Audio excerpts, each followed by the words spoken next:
Hello friends, आज के session में हम रिसाइक्लर व्यू के बारे में पढ़ेंगे, यानी कि रिसाइक्लर व्यू को कब इंटीग्रेट किया जाना चाहिए, क्यों इंटीग्रेट करना चाहिए और क्या स्टेप्स रहते हैं आपको रिसाइक्लर व्यू को इंटीग्रेट करने के लिए। तो देखो, एंड्रॉइड के अंदर रिसाइक्लर व्यू को यूज़ करने से पहले आपको पता होना चाहिए कि हम क्यों रिसाइक्लर व्यू को यूज़ करते हैं। तो क्या उसके बेनिफिट्स हैं और किसकी जगह हम इसको प्लेस करते हैं, मतलब हमारे यूआई में हमको कब रिक्वायर्ड होगा रिसाइक्लर व्यू का यूज़। तो सबसे पहले समझते हैं कि रिसाइक्लर व्यू एक्चुअल में होता क्या है, क्या उसके बेनिफिट्स हैं और कैसे उसको इंटीग्रेट करना है। ठीक है? तो देखो, रिसाइक्लर व्यू जो है एंड्रॉइड 5.0 यानी कि लॉलीपॉप वर्जन के बाद में एंड्रॉइड के अंदर इंक्लूड किया गया था। उससे पहले रिसाइक्लर व्यू का इंक्लूजन नहीं था। अब मैं आपको बताता हूँ रिसाइक्लर व्यू एक्चुअल में यूज़ कहाँ आता है। जब भी आप कोई लिस्ट दिखा रहे हैं, फर्स्ट यूज़ जो मैं आपको बता रहा हूँ, ये पहला यूज़ है। ऐसा नहीं कि ये एक ही मात्र यूज़ है, और भी बहुत सारे यूज़ होंगे। सबसे पहला यूज़ जो है, जब भी हम एंड्रॉइड के अंदर लिस्ट दिखाना चाहते हैं, तब हम रिसाइक्लर व्यू का यूज़ करेंगे। तब आप बोलोगे कि उसके लिए तो पहले से लिस्ट व्यू है एंड्रॉइड के अंदर, तो है, बट रिसाइक्लर व्यू उससे कहीं ज़्यादा एफिशिएंट है in memory consumption and in battery consumption. तो नेक्स्ट स्टेप्स में आपको यही बताने वाला हूँ कि लिस्ट व्यू और रिसाइकल व्यू में डिफरेंस क्या है। तो सबसे पहला तो आपको ये पता चल गया होगा कि जब भी आपको लिस्ट कहीं दिख रही है, या लिस्ट अगर आपको अपने एंड्रॉइड यूआई के अंदर या अपने स्क्रीन के अंदर आपको कहीं विजिबल करवानी है या दिखानी है, तो आप क्या यूज़ करेंगे, लिस्ट व्यू की जगह रिसाइक्लर व्यू यूज़ करेंगे जब आपके पास लार्ज डेटा सेट्स हो। यानी कि आपके पास अराउंड मान के चलो बहुत ज़्यादा बल्क में डेटा आ रहा है जो आपको लिस्ट में दिखाना है। बल्क इन द सेंस हो गया 1000, 2000 10,000, ऐसे बहुत सारे। जैसे कि आप कोई एक ऐसी ऐप बना रहे हो जिसमें कमेंट्स हैं, कोई भी फ़ोटो, जैसे सोशल मीडिया की आपने ऐप बनाई, तो उसमें आप कोई कमेंट्स दिखा रहे हो। तो अब कमेंट्स में भी क्या होगा कि आप पहले के 10 कमेंट्स दिखाओगे, उसके बाद में वो पूरी एक लिस्ट है।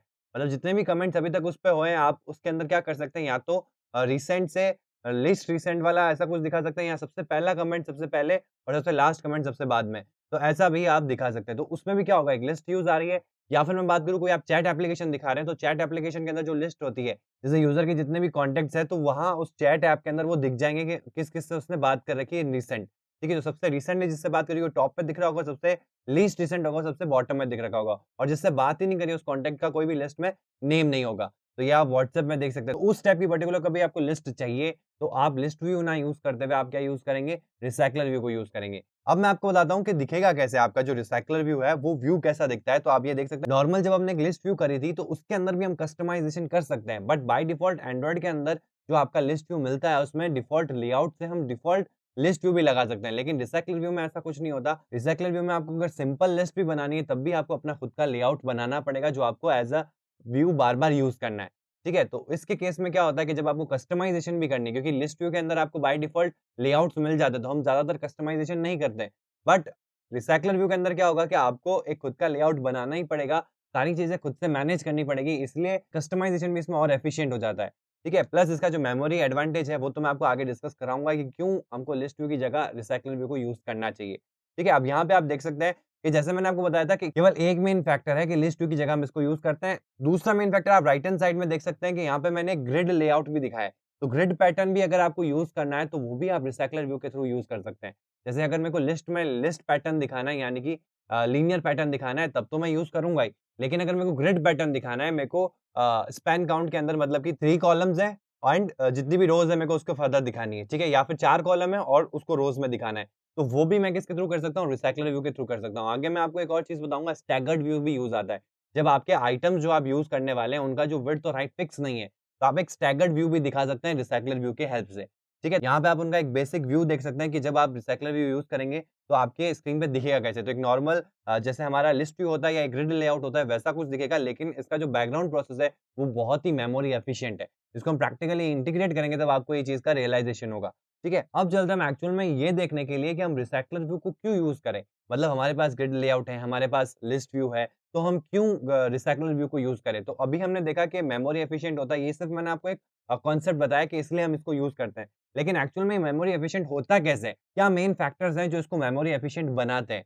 तो अभी हम देखते हैं यहाँ पे। तो देखो, सबसे पहली चीज़ तो ये है कि लार्ज डेटा सेट जब भी आपको रिक्वायर्ड है, तब आप क्या यूज़ करेंगे? रिसाइक्लर यूज़ करेंगे, क्योंकि ये मेमोरी एफिशिएंट है। क्यों? उसका रीज़न मैं बताता हूँ, क्योंकि ये रन टाइम में आपके जो भी व्यूज़ है, जैसे-जैसे यूज़र स्क्रॉल कर रहा है, या जैसे-जैसे यूज़र ऊपर की तरफ स्क्रॉल कर रहा है, नीचे की तरफ स्क्रॉल कर रहा है, तो व्यूज़ डायनामिकली जनरेट हो रहे हैं, यानी कि डायनामिकली क्रिएट हो रहे हैं।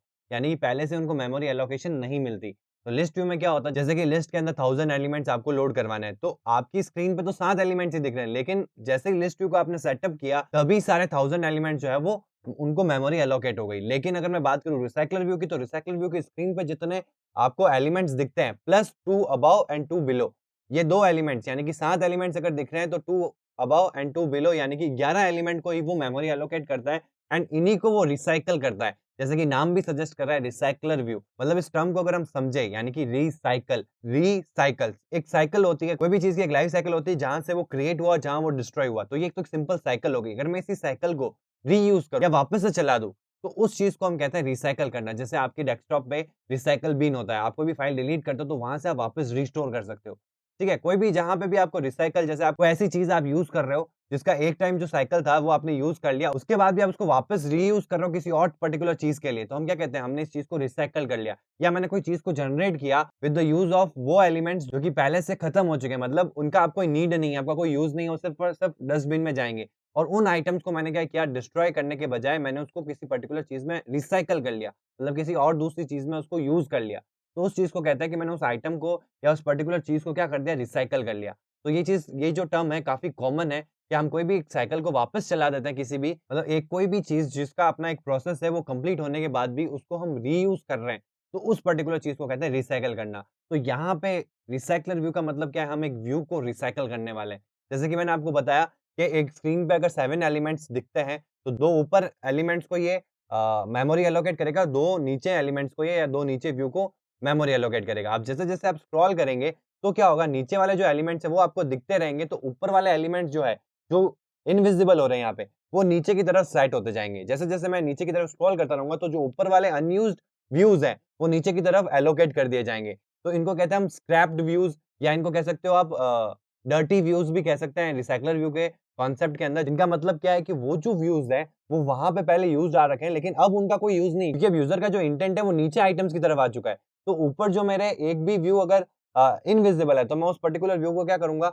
नीचे की तरफ यूज़ में ले आऊँगा। तो एक्चुअल में हुआ क्या कि अगर मेरे को 1000 एलिमेंट्स भी लिस्ट के अंदर दिखाने हैं, तो हमारा जो रिसाइक्लर व्यू है, वो केवल और केवल 11 व्यूज़ को यूज़ कर रहा है उन पर्टिकुलर 1000 एलिमेंट्स को दिखाने के लिए। तो इससे 2 बेनिफिट मिलते हैं, एक तो होता है आपका मेमोरी एफिशिएंट रहेगा क्योंकि बट ऑब्वियसली है कि अगर आप एक पर्टिकुलर लिस्ट व्यू को जब इनिशियलाइज़ करते हैं, उसमें बहुत सारे एलिमेंट्स हो सकते हैं कि वो 50,000 हो, 60,000 हो, कितने भी एलिमेंट्स हो।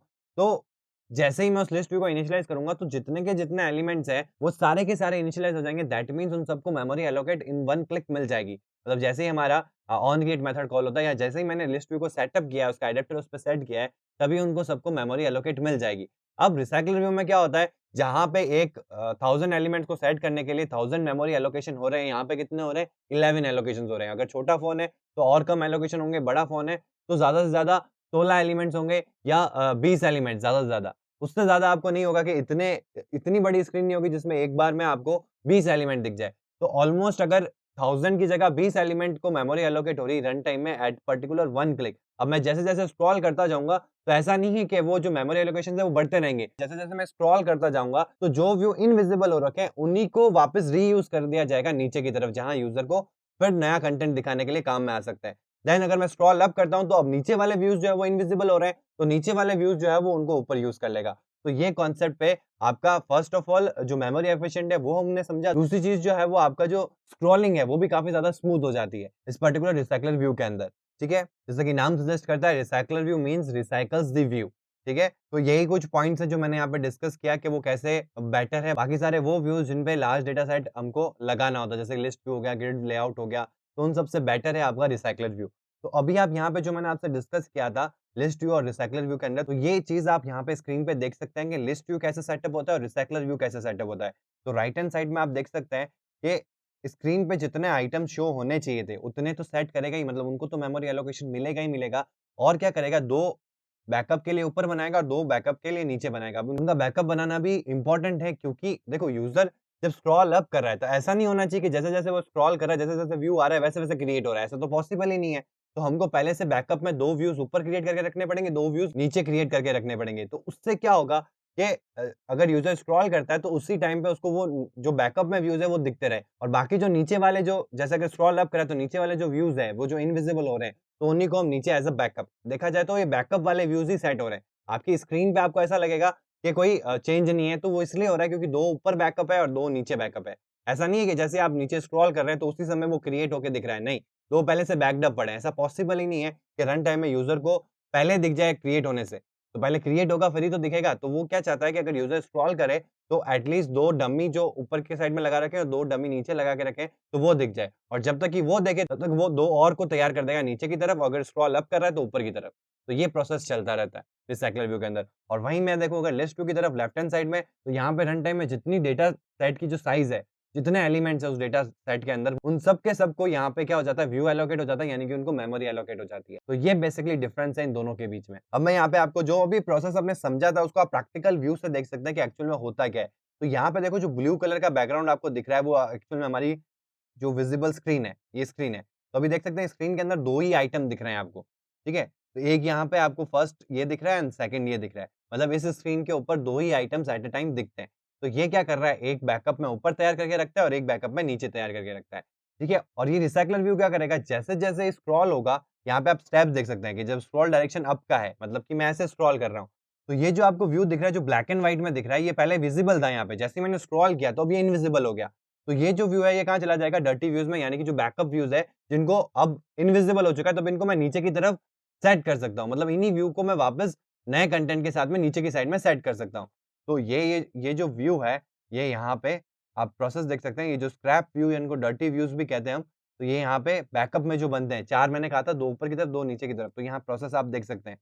तो ये थर्ड स्टेप में क्या होता है, यहाँ पे क्या होगा, जो पुराना डेटा था वो हटेगा और जो नीचे की साइड में आपको दिखाना है, यानी कि जो इंडेक्स है, फॉर एग्जांपल यहाँ पे बात करूँ तो ये इंडेक्स कौन-सा हो गया, थर्ड इंडेक्स हो गया, ये 0, 1, 2 एंड 3 फॉर एग्जांपल, ठीक है?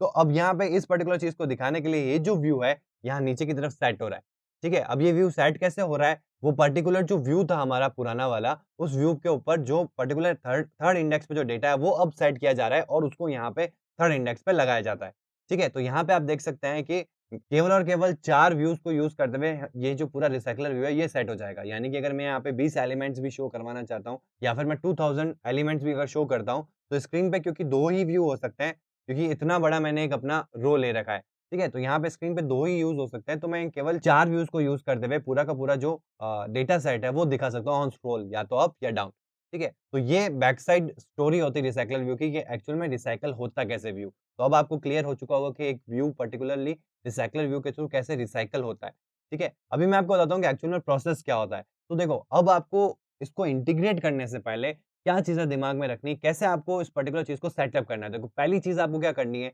आपको ये डिसाइड करना है कि आपको लिस्ट कहाँ लगानी है। मतलब जहाँ पे भी आपको ज़रूरत है लिस्ट लगाने की, वहाँ आपको रिसाइक्लर व्यू को यूज़ करना है। तो पहले आपने डिसाइड कर लिया कि आपको जैसे कि इस पर्टिकुलर स्क्रीन के ऊपर दिखाना है, ठीक है? अब क्या करना है कि आपको कैसा दिखाना है, मतलब कि रिसाइक्लर का जो फर्स्ट एलिमेंट होगा, जैसे कि यहाँ पे आप देख सकते हैं, ये हमारा, इसको हम कहते हैं रो, या हम इसको कहते हैं कार्ड, ठीक है? रिसाइक्लर व्यू में इसको कार्ड बुलाया जाता है, या कह सकते हो आप इसको रो, ठीक है? तो लिस्ट का मतलब ही क्या होता है कि सेम लेआउट के साथ में मल्टीपल कंटेंट, यानी कि जो आपका लिस्ट है उसमें जो डिज़ाइन है, मतलब जो लेआउट है वो सेम है, लेकिन उनके अंदर का जो कंटेंट है वो डिफरेंट है। तो यहाँ पे भी आप देख सकते हैं कि जो डिज़ाइन है वो एकदम सेम है, यानी कि इधर भी एक इमेज व्यू लगा रखा है और इधर भी एक टेक्स्ट व्यू लगा रखा है। देन इधर भी एक इमेज व्यू, इधर भी एक टेक्स्ट व्यू, यानी कि ये जो डिज़ाइन है वो बार-बार रिपीट हो रही है, लेकिन अंदर का जो कंटेंट है वो चेंज होता जा रहा है। तभी तो हम इसको रीयूज़ कर पा रहे हैं, कंटेंट ही तो चेंज करना है।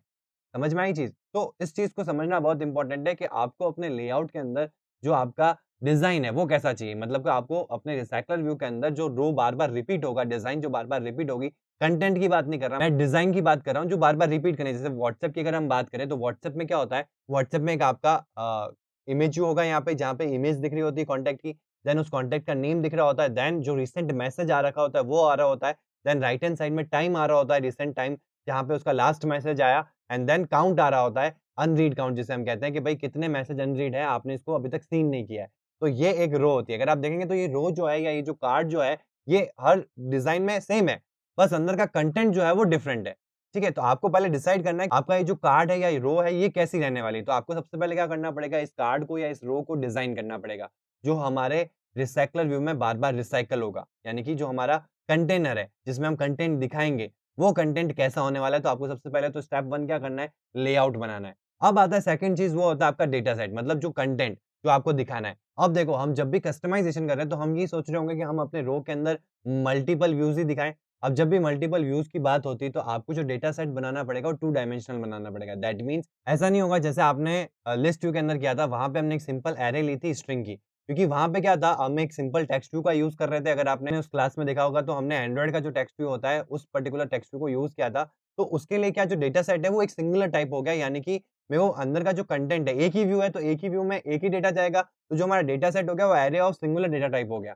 तो एरे ऑफ क्या हो गया? सिंगुलर डेटा टाइप हो गया, यानी कि आपको या तो एरे ऑफ स्ट्रिंग लेना पड़ेगा या एरे ऑफ इंटीजर लेना पड़ेगा। मतलब एक ही डेटा टाइप की आपको एरे लेनी पड़ेगी। लेकिन जब मैं बात करूँ जहाँ पे आपके एक ही रो के अंदर या एक ही कार्ड के अंदर आपके मल्टीपल व्यूज़ है, तो आपको एरे भी मल्टीपल चाहिएगी। अब एरे मल्टीपल ना लेते हुए आप क्या कर सकते हो? देखो, या तो आप एरे मल्टीपल ले सकते हो, लेकिन उससे बेटर है जावा के अंदर होता है स्ट्रक्चर। जैसे कि हमने जावा की क्लासेस में पढ़ा था, स्ट्रक्चर कहाँ यूज़ आता है? जब भी आपको मल्टीपल डेटा टाइप का कलेक्शन चाहिए, तब हम क्या यूज़ करते हैं? स्ट्रक्चर को यूज़ करते हैं। तो यहाँ पे भी हम क्या करेंगे? एक स्ट्रक्चर क्लास बनाएँगे और जितने भी टाइप का डेटा हमको चाहिए हम वहाँ पे डिक्लेयर करेंगे, और फिर हमारी जो एरे बनाएँगे, वो हम कैसी बनाएँगे? Array of that structure class. ठीक है? तो इससे क्या होगा कि जैसे स्ट्रक्चर में मैंने 3 डेटा टाइप को डिफाइन कर रखा है, तो एरे क्या करेगी? आपके हर एक इंडेक्स पे 3 एलिमेंट को शो करेगी, अगर आपका स्ट्रक्चर 3 डेटा टाइप को कंटेन करता है। अगर आपका स्ट्रक्चर 5 डेटा टाइप को कंटेन करता है, वो किस पे डिपेंड कर रहा है? स्ट्रक्चर के जो डेटा टाइप्स है, वो किस पे डिपेंड कर रहे हैं? आपके पर्टिकुलर रो के ऊपर, जो आपने रो या आपने जो भी कार्ड बनाया है, उसके ऊपर। जैसे कि यहाँ अगर मैं एग्ज़ाम्पल लूँ, तो यहाँ पे आप देख सकते हो मेरे को एक इमेज व्यू की ज़रूरत है और एक टेक्स्ट व्यू की ज़रूरत है, और मैं इस रो में कुछ नहीं दिखा रहा, ठीक है? सिर्फ़ एक इमेज दिख रही है और एक टेक्स्ट व्यू दिख रही है। तो इसके लिए मैं क्या करूँगा? पहले तो मैं इस रो को डिज़ाइन करूँगा जो बार-बार रिपीट हो रही है, जिसमें कंटेंट अलग आएगा, लेकिन रो ये सेम रहने वाली है। तो मैं इस पर्टिकुलर चीज़ को डिज़ाइन करूँगा, उसके बाद में मैं एक स्ट्रक्चर बनाऊँगा, जिसमें इमेज को मैं किसमें स्टोर करता हूँ? इंटीजर के अंदर। जब भी हम इमेज को स्टोर करते हैं, तो आप देखो एंड्रॉइड के अंदर बिटमैप में स्टोर करते हैं। लेकिन अभी के लिए क्या होगा? या तो मेरा जो इमेज है वो इंटरनेट से आ रहा होगा, तो अगर इंटरनेट से आ रहा है, तो मैं वहाँ पे यूआरएल शो करूँगा, ठीक है? क्योंकि मैं इंटरनेट से अगर कोई भी इमेज आ रहा होगा, तो वो इमेज पाथ आएगा। तो मैं उसको पर्टिकुलर इमेज पाथ को वहाँ पे दिखाऊँगा with the help of libraries, जिससे कि मैं उस पर्टिकुलर पाथ से इमेज को एक्सट्रैक्ट करके वहाँ दिखा सकूँ, ठीक है? देन बात करते हैं कि और दूसरा तरीका कौन-सा होता है? बिटमैप, जिसमें आप इंटरनल इमेजेस को दिखा रहे हैं, जिसमें आपने इमेज के बाइट एरे को आपने स्टोर कर रखा है, तो उसके लिए बिटमैप यूज़ आता है। लेकिन अभी तक जितनी भी बार आपने इमेज को यूज़ किया है, तो आपने क्या किया? इमेज को पहले ड्रॉएबल में प्लेस किया, फिर देन ड्रॉएबल से आप यूज़ कर रहे हो। उस केस में क्या होगा? हम पाथ को स्टोर कराएँगे r.drawable.something। तो उस केस में हमारा जो डेटा टाइप बनेगा पहला उस स्ट्रक्चर का, वो बनेगा इंटीजर। दूसरा क्या है हमारा? Text view. यहाँ पे आप देख सकते हैं जहाँ पे एफएल टावर आ रहा है, नीचे जो है बकिंघम पैलेस आ रहा है, तो ये किसमें आ रहा है? टेक्स्ट व्यू के अंदर आ रहा है। तो टेक्स्ट व्यू के अंदर दिखाने के लिए आपको क्या चाहिए होता है? टेक्स्ट, और टेक्स्ट किस डेटा टाइप में आता है? स्ट्रिंग के अंदर। तो मैं क्या करने वाला हूँ इस पर्टिकुलर डिज़ाइन के लिए, जो यहाँ पे दिख रहा है, तो उसके लिए मेरे को क्या करना पड़ेगा? मेरे को एक स्ट्रक्चर बनाना पड़ेगा, जिसमें एक डेटा टाइप होगा इंटीजर और एक डेटा टाइप होगा आपका स्ट्रिंग। उसके बाद में मैं एरे ऑफ स्ट्रक्चर बनाऊँगा और उसमें अपना डेटा सेट जो है वो क्रिएट करता जाऊँगा। ठीक है? उसके बाद में आता है आपका थर्ड स्टेप। अब थर्ड स्टेप जो है वो आपका मेन रहने वाला है, वो होता है एडेप्टर। देखो, जब हम बात करें लिस्ट व्यू की, तो लिस्ट व्यू की क्लास में मैंने आपको बताया था कि हमने एक एरे एडेप्टर का यूज़ किया था, जो बाय डिफ़ॉल्ट एंड्रॉइड में मिलता है। क्योंकि लिस्ट व्यू को जब भी आपको डिफ़ॉल्ट सेट करना है, तो उसमें आपको डिफ़ॉल्ट एडेप्टर्स, डिफ़ॉल्ट लेआउट्स आपको सब मिल जाएगा। लेकिन अगर मैं रिसाइक्लर व्यू की बात करूँ, तो इसमें कोई भी आपको डिफ़ॉल्ट नहीं मिलेगा, सब कुछ आपको बनाना पड़ेगा। दैट मीन्स लेआउट भी आपने डिज़ाइन किया, अंदर का जो डेटा सेट है वो भी आपने डिज़ाइन किया, देन उसके बाद में जो एडेप्टर है, वो भी आपको खुद से बनाना पड़ेगा। मतलब एक ऐसी क्लास बनानी पड़ेगी जो रिसाइक्लर व्यू डॉट एडेप्टर को एक्सटेंड करे, ताकि वो एक रिसाइक्लर व्यू का एडेप्टर कहलाए। फिर अपन उसको क्या करेंगे? हमारे रिसाइक्लर व्यू पे सेट करेंगे। अब एडेप्टर को सेट करने से पहले, ये सारी चीज़ें प्रैक्टिकल प्रोसेस बता रहा हूँ मैं आपको स्टेप बाय स्टेप। अभी इसको हम प्रैक्टिकली इम्प्लीमेंट करके भी देखेंगे। तो उससे पहले हमको ओवरव्यू पता होना चाहिए कि हमारे स्टेप्स क्या रहने वाले हैं, ठीक है? तो हम क्या करेंगे? एक एडेप्टर बनाएँगे, देन एडेप्टर का जो भी काम है वो करने के बाद में हम क्या करेंगे? इसको एडेप्टर को सेट करेंगे। जैसे हमने लिस्ट व्यू के अंदर किया था एरे एडेप्टर को। तो वैसे ही हमारे एडेप्टर जो हमने कस्टम एडेप्टर बनाए हैं, इसको हम किसके ऊपर सेट करेंगे? रिसाइक्लर व्यू के ऊपर सेट करेंगे। और रिसाइक्लर व्यू के ऊपर एडेप्टर सेट करने से पहले हमको उसके ऊपर क्या सेट करना पड़ेगा? एक मैनेजर, लेआउट मैनेजर सेट करना पड़ेगा। अब लेआउट मैनेजर क्या है? देखो, अभी मैंने आपको थोड़ी देर पहले स्क्रीन बताई थी, जहाँ पे आपने देखा था, जैसे कि आप स्क्रीन पे देख सकते हो, जहाँ पे आपने देखा था कि लीनियर भी दिख रहा है और यहाँ पे ग्रिड भी दिख रहा है। तो जब तक आप ये डिफाइन नहीं करोगे कि आपको रिसाइक्लर व्यू के ऊपर कैसा फॉर्मेट चाहिए, जैसे कि अगर आपको लीनियर चाहिए, तो वहाँ पे आपको लेआउट मैनेजर में लीनियर लेआउट मैनेजर को पास करना पड़ेगा। अगर ग्रिड चाहिए, तो ग्रिड मैनेजर पास करना पड़ेगा, और उसके साथ में ग्रिड के अंदर क्या करना पड़ेगा? आपको एक स्पैन काउंट भी देना पड़ेगा, यानी कि कॉलम्स कितने चाहिए आपको ग्रिड के अंदर। तो ये सारी चीज़ें आपको मेंशन करनी पड़ेगी। अगर आपको स्टैगर्ड व्यू चाहिए, जैसे कि हमने डिस्कस किया, कि अगर अनइवन विड्थ और हाइट है, तो उसके लिए स्टैगर्ड व्यू होता है। उसके लिए जो आपको स्टैगर्ड लेआउट मैनेजर है, वो सेट करना पड़ेगा। क्योंकि रिसाइक्लर व्यू में कोई भी डिफ़ॉल्ट लेआउट मैनेजर सेट नहीं होता है। दैट मीन्स अगर आप रिसाइक्लर व्यू के ऊपर सब कुछ काम कर दिया और आपने कोई लेआउट मैनेजर सेट नहीं किया, तो आपकी जो लिस्ट है, जो आपको आप एक्सपेक्ट कर रहे हो कि जब आप चलाओगे तो दिखनी चाहिए, वो दिखेगी नहीं। क्योंकि जब तक आप फर्स्ट इंपॉर्टेंट चीज़ क्या है कि उसका लेआउट बताना है कि किस पर्टिकुलर लेआउट के अंदर वो दिखेगा, यानी कि लीनियर वे में दिखेगा या ग्रिड वे में दिखेगा या स्टैगर्ड वे में दिखेगा, वो पहले आपको मेंशन करना पड़ेगा। देन आपको एडेप्टर बनाना है, देन एडेप्टर को सेट करना है आपको रिसाइक्लर व्यू के ऊपर, देन आपका रिसाइक्लर व्यू का जो इम्प्लीमेंटेशन है वो खत्म होगा। तो यहाँ पे आप लेआउट्स देखते हैं रिसाइकलर व्यू के अंदर, जैसे कि मैंने आपको बताया लीनियर, देन ग्रिड हो गया, देन स्टैगर्ड हो गया। तो ये सारी जो चीज़ें हैं, ये आपके किसके अंदर आती है? रिसाइकलर के लेआउट मैनेजर के अंदर। यानी कि जब भी आप रिसाइकलर व्यू को सेट कर रहे हैं, तो उससे पहले हमको लेआउट मैनेजर सेट करना पड़ेगा और वहाँ पे ये बताना पड़ेगा कि हमको लीनियर वे में चाहिए या ग्रिड वे में चाहिए या फिर स्टैगर्ड वे में चाहिए, ठीक है? तो अभी चलते हैं सीधा एंड्रॉइड स्टूडियो के अंदर, जहाँ हम इसको स्टेप बाय स्टेप इम्प्लीमेंट करने वाले हैं। तो मैं यहाँ पे एंड्रॉइड स्टूडियो ओपन कर लेता हूँ। तो यहाँ पे मैंने सिंपल सा जो आपका बेसिक जब हम एक नया प्रोजेक्ट क्रिएट करते हैं, जैसा प्रोजेक्ट होता है वैसा ही प्रोजेक्ट है। मतलब हम स्क्रैच से सीख रहे हैं, ऐसा कुछ नहीं है कि मैंने कुछ इसमें बना रखा है। मैंने सिंपल एक प्रोजेक्ट क्रिएट किया है और इसका नाम मैंने लिखा है रिसाइक्लर व्यू एग्जाम्पल। आप ऐसे नाम मत लिखना, अगर आप प्रैक्टिस कर रहे हैं तो रख सकते हैं, लेकिन ये क्या है, पर्टिकुलर सेक्शन है जिसको हम सीख रहे हैं, तो ये एक पार्ट होगा आपकी प्रोजेक्ट का, ठीक है? तो आपका जो भी प्रोजेक्ट होगा उसमें आप इस चीज़ को कैसे इम्प्लीमेंट करेंगे वो आपको यहाँ पे समझ में आ जाएगा, ठीक है? अभी चलते हैं, सबसे पहले आपको क्या लेना है? सबसे पहले रिसाइक्लर व्यू तो लेना है। जैसे हमने लिस्ट व्यू की बात की तो उसमें हमने लिस्ट व्यू लिया था। आज हम रिसाइक्लर व्यू सीख रहे हैं, तो हमको क्या लेना पड़ेगा? सबसे पहले रिसाइक्लर व्यू लेना पड़ेगा। तो चलते हैं सीधा एक्सएमएल के अंदर। तो यहाँ मैं सबसे पहले तो हम क्या करते हैं, जो भी हमको लेआउट लेना है वो हम यहाँ ले लेते हैं अपने रूट एलिमेंट में। तो रूट एलिमेंट के अंदर अभी के लिए मैं यहाँ पे लीनियर लेआउट लेता हूँ। हम कोई भी लेआउट ले सकते हैं जिससे भी आप फ़ैमिलियर हैं, ठीक है? देन यहाँ पे जो हेलो वर्ल्ड का टेक्स्ट व्यू बाय डिफ़ॉल्ट आता है, तो उसको मैं हटा देता हूँ क्योंकि मेरे को ये नहीं चाहिए। मेरे को क्या चाहिए, यहाँ पे रिसाइक्लर व्यू चाहिए। तो स्टार्ट टैग रिसाइक्लर व्यू। देखो जैसे ही आप ये चीज़ टाइप करोगे ना, तो आपको देखो यहाँ पे स्टार्टिंग में अगर आपने एंड्रॉइड अपडेटेड रख रखा है, तो ये रिसाइक्लर व्यू यहाँ पे आपको मिल जाएगा। लेकिन मैं बात करूँ अगर पुराना एंड्रॉइड वर्ज़न आप यूज़ कर रहे हो, तो ये आपको यहाँ पे नहीं मिलेगा। आप यहाँ पे रिसाइक्लर व्यू सर्च करेंगे तो आपको दिखेगा नहीं। तो आपको क्या करना है, ये जो पैलेट दिख रहा है इस पे जाना है, इस पे क्लिक करना है और यहाँ पे आपको कंटेनर्स में चले जाना है। तो जैसे ही आप कंटेनर में देखोगे, तो यहाँ पे आपको कहीं न कहीं रिसाइक्लर व्यू दिखेगा। तो नई जो चीज़ एंड्रॉइड स्टूडियो के अंदर आई है, वो ये है कि आपको रिसाइक्लर व्यू भी बाय डिफ़ॉल्ट पैलेट में मिल जाता है, आपको अलग से डाउनलोड करने की ज़रूरत नहीं है। लेकिन अगर आप इससे पहले वाला वर्ज़न या प्रीवियस वर्ज़न यूज़ कर रहे हैं एंड्रॉइड स्टूडियो का, तो आपको पता कैसे चलेगा? सिंपल सा आप यहाँ पे है ना टैग लगाएँ और रिसाइक्लर व्यू लिखने की कोशिश करें। रिसाइक्लर की स्पेलिंग RECY ऐसे लिखेंगे ना, अगर आप जैसे ही लिखेंगे तो आपको कोई सजेशन नहीं मिलेगा, नो सजेशन आएगा। तो आप समझ जाना कि रिसाइक्लर व्यू नहीं है इंटीग्रेटेड, आपको जाना है पैलेट के अंदर और यहाँ पे आपको सर्च करना है कंटेनर के अंदर। यहाँ पे आपको रिसाइक्लर व्यू दिख जाएगा और उसके आगे डाउनलोड का ऑप्शन होगा। तो आप उसको डाउनलोड पे टैप करना है। जैसे ही आप टैप करेंगे तो एक डायलॉग बॉक्स आएगा। ये मैंने प्रीवियस क्लासेस में बताया कि कैसे एक लाइब्रेरी को इंपोर्ट करना है एंड्रॉइड की। ठीक है? उस पे क्लिक करना है, तो आपके पास एक डायलॉग बॉक्स आएगा, would you like to add this library? Yes और नो। आप वहाँ पे येस पे क्लिक करेंगे तो आपके पास इंटरनेट होना चाहिए उसके लिए, ठीक है? और इंटरनेट होगा तो लाइब्रेरी इंपोर्ट हो जाएगी। देन आप रिसाइक्लर व्यू को जैसे ही यहाँ पे लिखने की कोशिश करेंगे, तो आपको कुछ ऐसा, जैसे अभी मेरे को मिल रहा है यहाँ पे, क्योंकि मेरा पहले से इंटीग्रेटेड है, क्योंकि मैंने एंड्रॉइड स्टूडियो को अपडेट कर रखा है। ठीक है? मोस्टली केसेज़ में क्या होगा, आपका एंड्रॉइड स्टूडियो अपडेटेड ही होगा। लेकिन अगर आप कोई प्रीवियस वर्ज़न यूज़ कर रहे हैं, तो मैं ये उस पर्टिकुलर चीज़ के लिए बता रहा हूँ।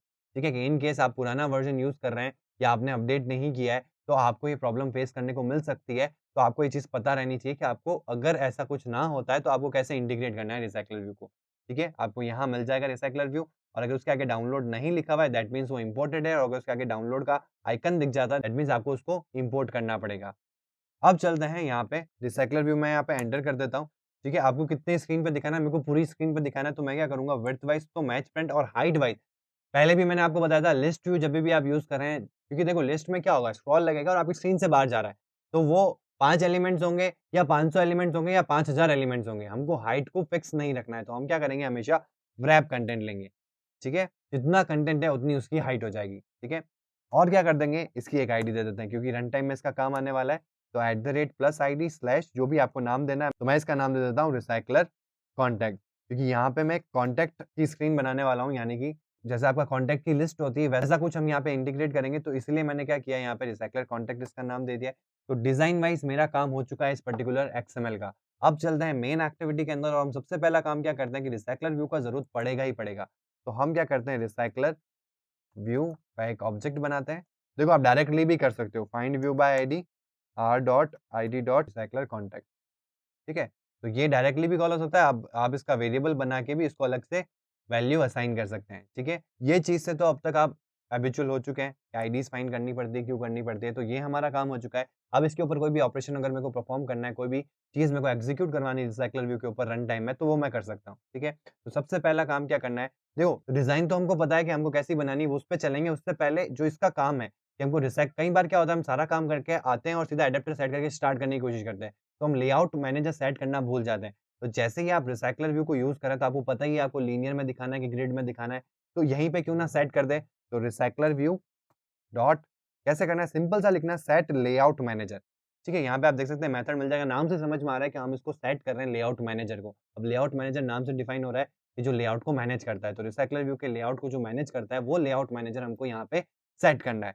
तो यहाँ पे आप ग्रिड भी सेट कर सकते हैं, यहाँ पे आप लीनियर भी सेट कर सकते हैं, यहाँ पे आप स्टैगर्ड भी सेट कर सकते हैं। तो मैं अपना लेआउट जो है वो लीनियर वे यूज़ करने वाला हूँ, तो इसलिए मैं यहाँ क्या करूँगा, लीनियर लेआउट मैनेजर का ऑब्जेक्ट पास करूँगा। तो न्यू देख सकते हैं आप तीनों आ चुके हैं यहाँ पे। Linear layout manager, grid layout manager और स्टैगर्ड ग्रिड लेआउट मैनेजर। तो ये तीनों टाइप्स मैंने आपसे डिस्कस किए थे, वो तीनों टाइप यहाँ पे आ चुके हैं। तो ये चीज़ आप में से डिसाइडेड ही हो गई कि आप अगर रिसाइक्लर व्यूज़ ले रहे हो, तो वो किस लिए यूज़ कर रहे हो, लीनियर वे में दिखाना है कि ग्रिड में दिखाना है या स्टैगर्ड में दिखाना है। ठीक है? तो सबसे पहले ये चीज़ आप मेंशन कर दें और इसको क्या चाहिए होता है, कॉन्टेक्स्ट चाहिए होता है, तो कॉन्टेक्स्ट पास कर दें। तो ये इंपॉर्टेंट पार्ट है, ये कई बार हम भूल जाते हैं, कई बार डेवलपर भूल जाता है। हाँ, इनिशियल फेज़ में भूल जाते हैं। जब आप एक प्रैक्टिस हो जाएगी आपको रिसाइक्लर व्यू की, तब आप ये चीज़ें आपके दिमाग में रहेगी। लेकिन जब इनिशियली आप वर्क कर रहे हैं तो इसका इतना इम्पोर्टेंट रोल नहीं होता। हम सारी चीज़ें पहले लेआउट डिस्कस करेंगे, देन लेआउट डिज़ाइन करेंगे, ये सारी चीज़ें करके आते हैं, तब तक ये चीज़ भूल जाते हैं। तो इसलिए सबसे पहले जैसे ही आप रिसाइक्लर व्यू की आईडी फाइंड करो, वहीं पे डिफाइन कर दो कि लेआउट मैनेजर क्या रहने वाला है। ठीक है? अब चलते हैं जो हमारे स्टेप्स हैं। तो सबसे पहले आपको ये डिसाइड करना पड़ेगा कि आपका जो एक व्यू है, वो कैसा रहने वाला है। ठीक है? जो आपकी लिस्ट में बार-बार रिपीट होगा विद डिफरेंट कंटेंट। तो हमको क्या करना पड़ेगा, एक लेआउट बनाना पड़ेगा। तो मैं चलता हूँ सीधा रिसोर्स के अंदर, यहाँ पे आपको लेआउट फ़ोल्डर मिलता है और यहाँ पे हम क्या करेंगे, एक लेआउट फ़ाइल क्रिएट करेंगे। तो न्यू लेआउट रिसोर्स फ़ाइल पे आपको जाना है। कोई भी नाम दे सकते हैं। देखो पीछे आप कार्ड लगा सकते हैं या रो लगा सकते हैं, क्योंकि यहाँ पे देखो जब आप बड़े प्रोजेक्ट पे वर्क करोगे तो ये जो लेआउट फ़ोल्डर है इसमें बहुत सारे लेआउट्स होंगे। तो आपको आइडेंटिफ़ाई करना मुश्किल हो जाएगा अगर आपने कॉमन नेम दे दिया। तो इसलिए जैसा काम हो रहा है, जैसे कॉन्टैक्ट के लिए मैं बना रहा हूँ तो कॉन्टैक्ट लगा दिया और पीछे दे दिया रो या फिर कार्ड। ठीक है? तो इससे क्या होगा, इससे आप आइडेंटिफ़ाई कर पाओगे जिनके पीछे भी रो या कार्ड है, वो सारे कौन से हैं आपके रिसाइक्लर के, जो रो यूज़ हुए हैं या कार्ड यूज़ हुए हैं वो है। एंड देन उनके आगे अंडरस्कोर के आगे वो डिफाइन होगा कि भई ये कॉन्टैक्ट के वक़्त यूज़ हुआ था, ये म्यूज़िक लिस्ट के वक़्त यूज़ हुआ था। तो ये सारी चीज़ें जो है आपको यूनिकली आइडेंटिफ़ाई करने के लिए काम में आएगी। तो अभी हम क्या करते हैं, इसको ओके कर देते हैं। तो हमारा एक सिंपल सा लेआउट क्रिएट हो चुका है। आप इसको ड्रैग एंड ड्रॉप से भी कर सकते हैं एंड कोड लिख के भी कर सकते हैं। पहले मैं फ़ॉन्ट साइज़ थोड़ी बड़ी कर देता हूँ। तो ये एक्चुअल में मेरा लेआउट है, ठीक है? अभी के लिए मैं क्या करने वाला हूँ, यहाँ पे एक सिंपल सी डिज़ाइन करने वाला हूँ, तो उसमें मेरा लीनियर लेआउट जो है, वो यूज़ आने वाला है। तो मैंने लीनियर लेआउट ले लिया यहाँ पे। अब मैं क्या करूँगा, सिंपल सा इधर हमारा आइकन आएगा और इधर कॉन्टैक्ट नेम और कॉन्टैक्ट नंबर, ठीक है? तो मैं यहाँ सिंपल सी डिज़ाइन बना देता हूँ और साथ ही साथ मैं क्या करने वाला हूँ, जैसे मैंने प्रीवियस सेक्शन के अंदर आपको कार्ड व्यू बता रखा है, तो हम कार्ड व्यू भी यहाँ पे यूज़ कर लेंगे, ठीक है? कार्ड व्यू को लगाने से क्या होता है, एक्चुअल में जो आपका रिसाइक्लर का जो इम्पैक्ट है, वो और अच्छा दिखने लग जाएगा। तो इसीलिए मैं क्या करने वाला हूँ, कार्ड व्यू को यूज़ करने वाला हूँ। तो यहाँ पे मैं क्या करूँगा, कार्ड व्यू लगाऊँगा, मैच पैरेंट रैप कंटेंट। तो यहाँ पे मैंने एक सिंपल सी डिज़ाइन बना दी है, ठीक है? तो जैसा भी आपको लेआउट बनाना है, जो आप बार-बार रिपीट करना चाहते हैं विद डिफरेंट कंटेंट, तो वो आप यहाँ पे लेआउट बनाना, जैसे कि मैंने यहाँ पे एक इमेज व्यू लिया है, एक टेक्स्ट व्यू लिया है और एक और टेक्स्ट व्यू लिया है, ठीक है? उसके लिए मैंने सिंपल सा क्या किया है, एक लीनियर लेआउट के अंदर एक कार्ड व्यू लिया है। तो कार्ड व्यू के अंदर ही मेरा सब कुछ जो मैंने डिज़ाइन किया, वो सब कुछ कार्ड व्यू के अंदर डिज़ाइन किया है, ताकि जितने भी लेआउट्स, जैसे कि फॉर एग्ज़ाम्पल मैं डेटा सेट के अंदर 1000 एलिमेंट्स देता हूँ, तो जितने भी एलिमेंट्स स्क्रीन के ऊपर दिखेंगे एक लिस्ट के अंदर, वो सब के सब कार्ड की प्रॉपर्टी को फ़ॉलो कर होंगे, मतलब वो 3D एलिवेटेड होंगे, ठीक है? तो इसीलिए मैंने कार्ड व्यू को यूज़ लिया, ताकि जो रिसाइक्लर व्यू का जो इम्पैक्ट है वो और अच्छा हो जाए, ठीक है? एंड देन कार्ड व्यू के अंदर मैंने यहाँ पे एक कॉर्नर रेडियस दे रखा है और उसके अंदर फिर से मैंने एक लीनियर लेआउट बना रखा है। उस लीनियर लेआउट में क्या है, एक तो इमेज व्यू है और एक और वापस से नेस्टेड लीनियर लेआउट है, जिसके अंदर मैंने 2 टेक्स्ट व्यू लगा रखे हैं, जो आपस में क्या है, वर्टिकली ओरिएंटेड है, ठीक है? तो यहाँ एक इमेज व्यू हो गया और दूसरा चाइल्ड क्या है, लीनियर लेआउट, जो कि नेस्टेड लगा रखा है लीनियर के अंदर लीनियर, और इस लीनियर के अंदर आपको 2 मिलेंगे टेक्स्ट व्यू। इसमें एक टेक्स्ट व्यू नेम के लिए है और एक टेक्स्ट व्यू नंबर के लिए है, ठीक है? ये आपस में वर्टिकली ओरिएंटेड है, प्लस मैंने मार्जिन लेफ्ट दे रखा है। मार्जिन लेफ्ट के साथ-साथ मार्जिन स्टार्ट भी दे दें, ठीक है?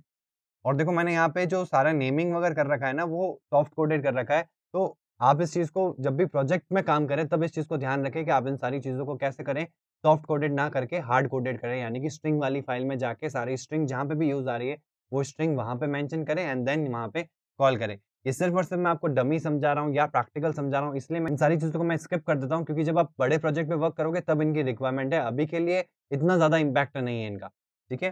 तो इसीलिए मैं इस चीज़ों को स्किप करता हूँ, बट आप जब भी बड़े प्रोजेक्ट पे वर्क करें, तो आपको हमेशा ध्यान रखना कि जितने भी आपको यहाँ पे ऑप्शंस दिख रहे हैं, जितने भी आपको यहाँ वार्निंग्स दिख रही है, वो सारी की सारी हार्ड कोडेड वाली दिख रही है, ठीक है? तो हार्ड कोडेड ना रखें अपने टेक्स्ट को जब भी आप प्रोजेक्ट में काम करें। अभी इनको सैंपल के लिए मैंने क्या कर रखा है, हार्ड कोडेड कर रखा है, देन जब आप प्रोजेक्ट के अंदर करें तो इनको चेंज कर देना आप, ठीक है? तो यहाँ पे मैंने एक सिंपल सी डिज़ाइन बना ली और जो मेरे रन टाइम में चेंज होंगे, वो एक क्या होगा इमेज कॉन्टेक्ट होगा क्योंकि देखो यहाँ पे लिस्ट आएगी। तो यही जो व्यू है ना बार-बार यूज़ होगा। इसी व्यू को बार-बार यूज़ किया जाएगा और उसमें क्या होगा कि जो इमेज है, जो डेटा सेट में हमने इमेज रखी है, वो इमेज यहाँ लग जाएगी। देन जो डेटा सेट के अंदर हमने कॉन्टैक्ट नेम दिया है, वो नेम यहाँ सेट हो जाएगा। देन जो नंबर दिया है, वो यहाँ सेट हो जाएगा। तो एरे जो हम बना रहे हैं ना, एरे ऑफ डेटा सेट या एरे ऑफ स्ट्रक्चर जो बनाएँगे, उसका पहला इंडेक्स कुछ ऐसा होगा। देन जो सेकंड इंडेक्स का डेटा है उसमें भी 3 एलिमेंट्स होंगे, तो सेकंड इंडेक्स के लिए 3 एलिमेंट सेट होंगे। ऐसे चलता रहेगा जब तक कि हमारा जो स्क्रीन पे जितने भी व्यूज़ रिसाइकलर को सेट करना है वो सेट करता रहेगा। और फिर क्या होगा जैसे-जैसे स्क्रॉल अप होता जाएगा, स्क्रॉल डाउन होता जाएगा, तो जो आपके स्क्रैप व्यूज़ है, वो इधर से उधर चेंज होते रहेंगे। वो बैकग्राउंड में खुद रिसाइकलर व्यू करेगा, हमको करने की ज़रूरत नहीं है। हमको सिर्फ़ हमारा व्यू कैसा होना चाहिए, वो आप कस्टमाइज़ कर सकते हो कि व्यू कैसा देना है, देन उसके अंदर कंटेंट कैसा दिखाना है आपको, क्या कंटेंट दिखाना है, वो आपको देना पड़ेगा। ठीक है? तो यहाँ मैंने अपना डिज़ाइन बना लिया है। अब चलते हैं इसके बाद वाला स्टेप के अंदर, वो क्या होगा इसके ऊपर ही तो डिपेंड है आपका स्ट्रक्चर कैसा होगा। तो अब मैं क्या करूँगा एक स्ट्रक्चर क्लास बनाऊँगा। तो स्ट्रक्चर क्लास कहाँ बनती है? जावा वाले फ़ोल्डर के अंदर। तो यहाँ पे आपको राइट क्लिक करना है, न्यू पे जाना है और एक जावा फ़ाइल क्रिएट कर देना है। ठीक है? तो यहाँ पे हम उसका नाम दे देंगे देखो स्ट्रक्चर क्लास को एंड्रॉइड के अंदर मॉडल क्लास से भी बुलाया जाता है या फिर आप इसको सूटकेस क्लास से भी बुला सकते हो। ठीक है? तो मैं यहाँ पे इसका नाम देने वाला हूँ कॉन्टैक्ट मॉडल। तो अगर देखा जाए तो क्या होगा एरे ऑफ कॉन्टैक्ट मॉडल होगा मतलब कि जो आपकी एरे बनेगी वो इस पर्टिकुलर मॉडल के हिसाब से बनेगी। तो जैसे स्ट्रक्चर का मतलब भी क्या होता है? एक ढाँचा होता है वही चीज़ है यहाँ पे। तो उसको मैंने डिटेल में समझाया था जब हमने जावा के कॉन्सेप्ट्स पढ़े थे। ठीक है? तो अभी इसको हम यूज़ करते हैं रियल लाइफ एग्ज़ाम्पल के अंदर कि कब यूज़ आता है। वहाँ हमने समझा था क्यों यूज़ आता है, अब समझ रहे हैं कैसे यूज़ आ रहा है, कब यूज़ आ रहा है। तो यहाँ पे आपको वो वेरिएबल्स या उतने वेरिएबल्स यहाँ पे डिक्लेयर करने हैं जो आपको रन टाइम में उस पर्टिकुलर व्यू में सेट करने के लिए चाहिए। तो मैं चलता हूँ व्यू के अंदर और यहाँ देखते हैं कि हमको कितने चाहिए। तो एक इमेज व्यू को सेट करने के लिए चाहिए, एक कॉन्टैक्ट को सेट करने के लिए चाहिए मतलब इस पर्टिकुलर नेम को सेट करने के लिए चाहिए और एक नंबर को सेट करने के लिए चाहिए। अब ये दोनों तो टेक्स्ट व्यू है तो इसके लिए हमको चाहिएगा स्ट्रिंग और ये इमेज जो है तो इसके लिए स्ट्रिंग भी ले सकते हैं। अगर आप नेट से ले रहे हैं तो आपको यूआरएल चाहिएगा और अगर आप अपने इंटरनल मेमोरी से ले रहे हैं यानी कि ड्रॉएबल फ़ोल्डर से ले रहे हैं तो यहाँ पे आपको चाहिएगा इंटीजर यानी कि पाथ। तो यहाँ ड्रॉएबल फ़ोल्डर के अंदर मैंने कुछ डमी इमेजेस ले रखी है, ठीक है? तो जो मैंने यहाँ पे अवतार्स ले रखे हैं, मतलब आप कोई भी जो भी इमेजेस हैं वो मैं एक डमी लिस्ट दिखाना चाहता हूँ तो इसलिए मैंने ले रखे हैं, ठीक है? यहाँ पे आपको क्या करना है जो भी आपको इमेजेस वहाँ दिखानी है, जहाँ पे भी आपको लगाना है, तो वो इमेजेस आपको ड्रॉएबल में स्टोर कर लेनी है। या फिर अगर आपके ऑनलाइन से आ रहा है तो उस केस में आपको कुछ करने की ज़रूरत नहीं है, उसमें आपको यूआरएल से डेटा को फेच करना है और अपनी इमेज व्यू के ऊपर दिखाना है। ठीक है? तो अब यहाँ से ये चीज़ क्लियर हो गई कि हमको एक तो इंटीजर चाहिएगा और 2 स्ट्रिंग चाहिएगी। तो मैं इस स्ट्रक्चर क्लास के अंदर क्या करने वाला हूँ, पहले तो एक इंटीजर डिक्लेयर करवाऊँगा, इंटीजर इमेज या आईएमजी कर सकते हैं। Then string name and number, ठीक है? अब रिलेटिव नेम्स रखें जिससे कि आप आइडिया लगा सकें ये चीज़ पर्टिकुलर क्या काम कर रही है। तो यहाँ पे मैंने इमेज के लिए आईएमजी लिखा है इमेज के लिए, नेम लिया है for contact name and number for contact number. तो ये हमारा स्ट्रक्चर बन गया। अब स्ट्रक्चर की ज़रूरत कैसे होगी क्योंकि इसी के थ्रू तो मैं डेटा सेट करवाऊँगा। मतलब इस स्ट्रक्चर क्लास में मैं डेटा स्टोर करवा के एरे में ऐड करवाऊँगा और इसी स्ट्रक्चर क्लास से मैं डेटा फेच करवाऊँगा एरे के इंडेक्स से। ठीक है? तो इसके लिए मेरे को क्या चाहिएगा यहाँ पे एक कंस्ट्रक्टर चाहिएगा क्योंकि ये हमारे प्रोसेस को ईज़ी कर देगा। आप गेटर सेटर भी लगा सकते हैं और कंस्ट्रक्टर से भी ये काम कर सकते हो। तो कंस्ट्रक्टर क्या करता है, method with same name as the class name, तो पब्लिक क्लास का नाम क्या है कॉन्टैक्ट मॉडल और यहाँ पे मैं क्या करता हूँ कि या तो आप गेटर सेटर को यूज़ कर सकते हैं या फिर आप इस पर्टिकुलर वे को यूज़ कर सकते हैं जिससे कि क्या होगा जब हम ऐड करेंगे कंटेंट को तो हमारे लिए ईज़ी हो जाएगा। तो इसीलिए मैं कंस्ट्रक्टर बना रहा हूँ, ठीक है? तो यहाँ पे एक चीज़ तो लेनी मेरे को इमेज क्योंकि जो डेटा सेट होगा वो तो हमारी मेन एक्टिविटी वहाँ से हम कॉल करेंगे ना डेटा सेट करते वक़्त, अभी आपको पिक्चर क्लियर हो जाएगी। अभी मैं कंस्ट्रक्टर क्यों बना रहा हूँ, इसका रीज़न आपको समझ में आ जाएगा, ठीक है? तो एक स्ट्रिंग नेम और एक स्ट्रिंग नंबर, ठीक है? देखो तीनों चीज़ों का नाम मैंने सेम रखा है, तो कोई इश्यू नहीं है, हम दिस कीवर्ड का यूज़ करेंगे, this dot name is equals to name, this dot number is equals to number and this dot image is equals to image. ठीक है? अब क्या होगा जैसे ही हम एरे के अंदर डेटा सेट करेंगे तो हम इस क्लास का ऑब्जेक्ट कॉल करेंगे। तो जैसे हम इस क्लास का ऑब्जेक्ट कॉल करेंगे तो वो हमसे 3 चीज़ें माँगेगा। इमेज इमेज में देखो मैंने यहाँ पे आईएमजी नहीं किया, ठीक है? सेम कर लो कोई दिक्कत वाली या डिफरेंट करो तो कोई दिक्कत वाली बात नहीं है, ठीक है? बट सेम करने से क्या होगा कि आपको कन्फ्यूजन नहीं रहेगा कि यार ये आईएमजी क्या है और ये आईएमजी क्या है, दोनों का सेम ही काम है। कंस्ट्रक्टर क्या करेगा जैसे ही हम इस क्लास का ऑब्जेक्ट कॉल करेंगे तो हमने अब क्या कर दिया कि यहाँ पे कोई डिफ़ॉल्ट कंस्ट्रक्टर नहीं बना रखा, तो हमने एक पैरामीटराइज़्ड कंस्ट्रक्टर बनाया। तो अब क्या होगा कि जब भी इस क्लास का ऑब्जेक्ट कॉल होगा, तो ये कंस्ट्रक्टर जो है वो कॉल हो जाएगा और वो आपसे 3 चीज़ें माँगेगा, इमेज, नेम एंड नंबर। तो वो हम प्रोवाइड कर देंगे और वो कहाँ सेट हो जाएँगे, इस क्लास के ये जो वेरिएबल्स हमने ले रखे हैं, इनमें स्टोर हो जाएँगे। ठीक है? अब चलते हैं मेन एक्टिविटी के अंदर, जहाँ पे हमको डेटा सेट क्रिएट करना है। तो यहाँ पे देखो, डेटा सेट को क्रिएट करने से पहले मैं क्या करता हूँ, जैसे कि हमने लिस्ट व्यू में किया था, अरे लिस्ट यूज़ करी थी। आपको पता ही है, अरे लिस्ट लेनी है, अरे लेनी है, आपको जो भी लेनी है। बट मैंने आपको बताया था अरे लिस्ट के बेनिफिट्स ओवर अरे, ठीक है? तो हम क्या करेंगे, यहाँ पे अरे लिस्ट को यूज़ करेंगे।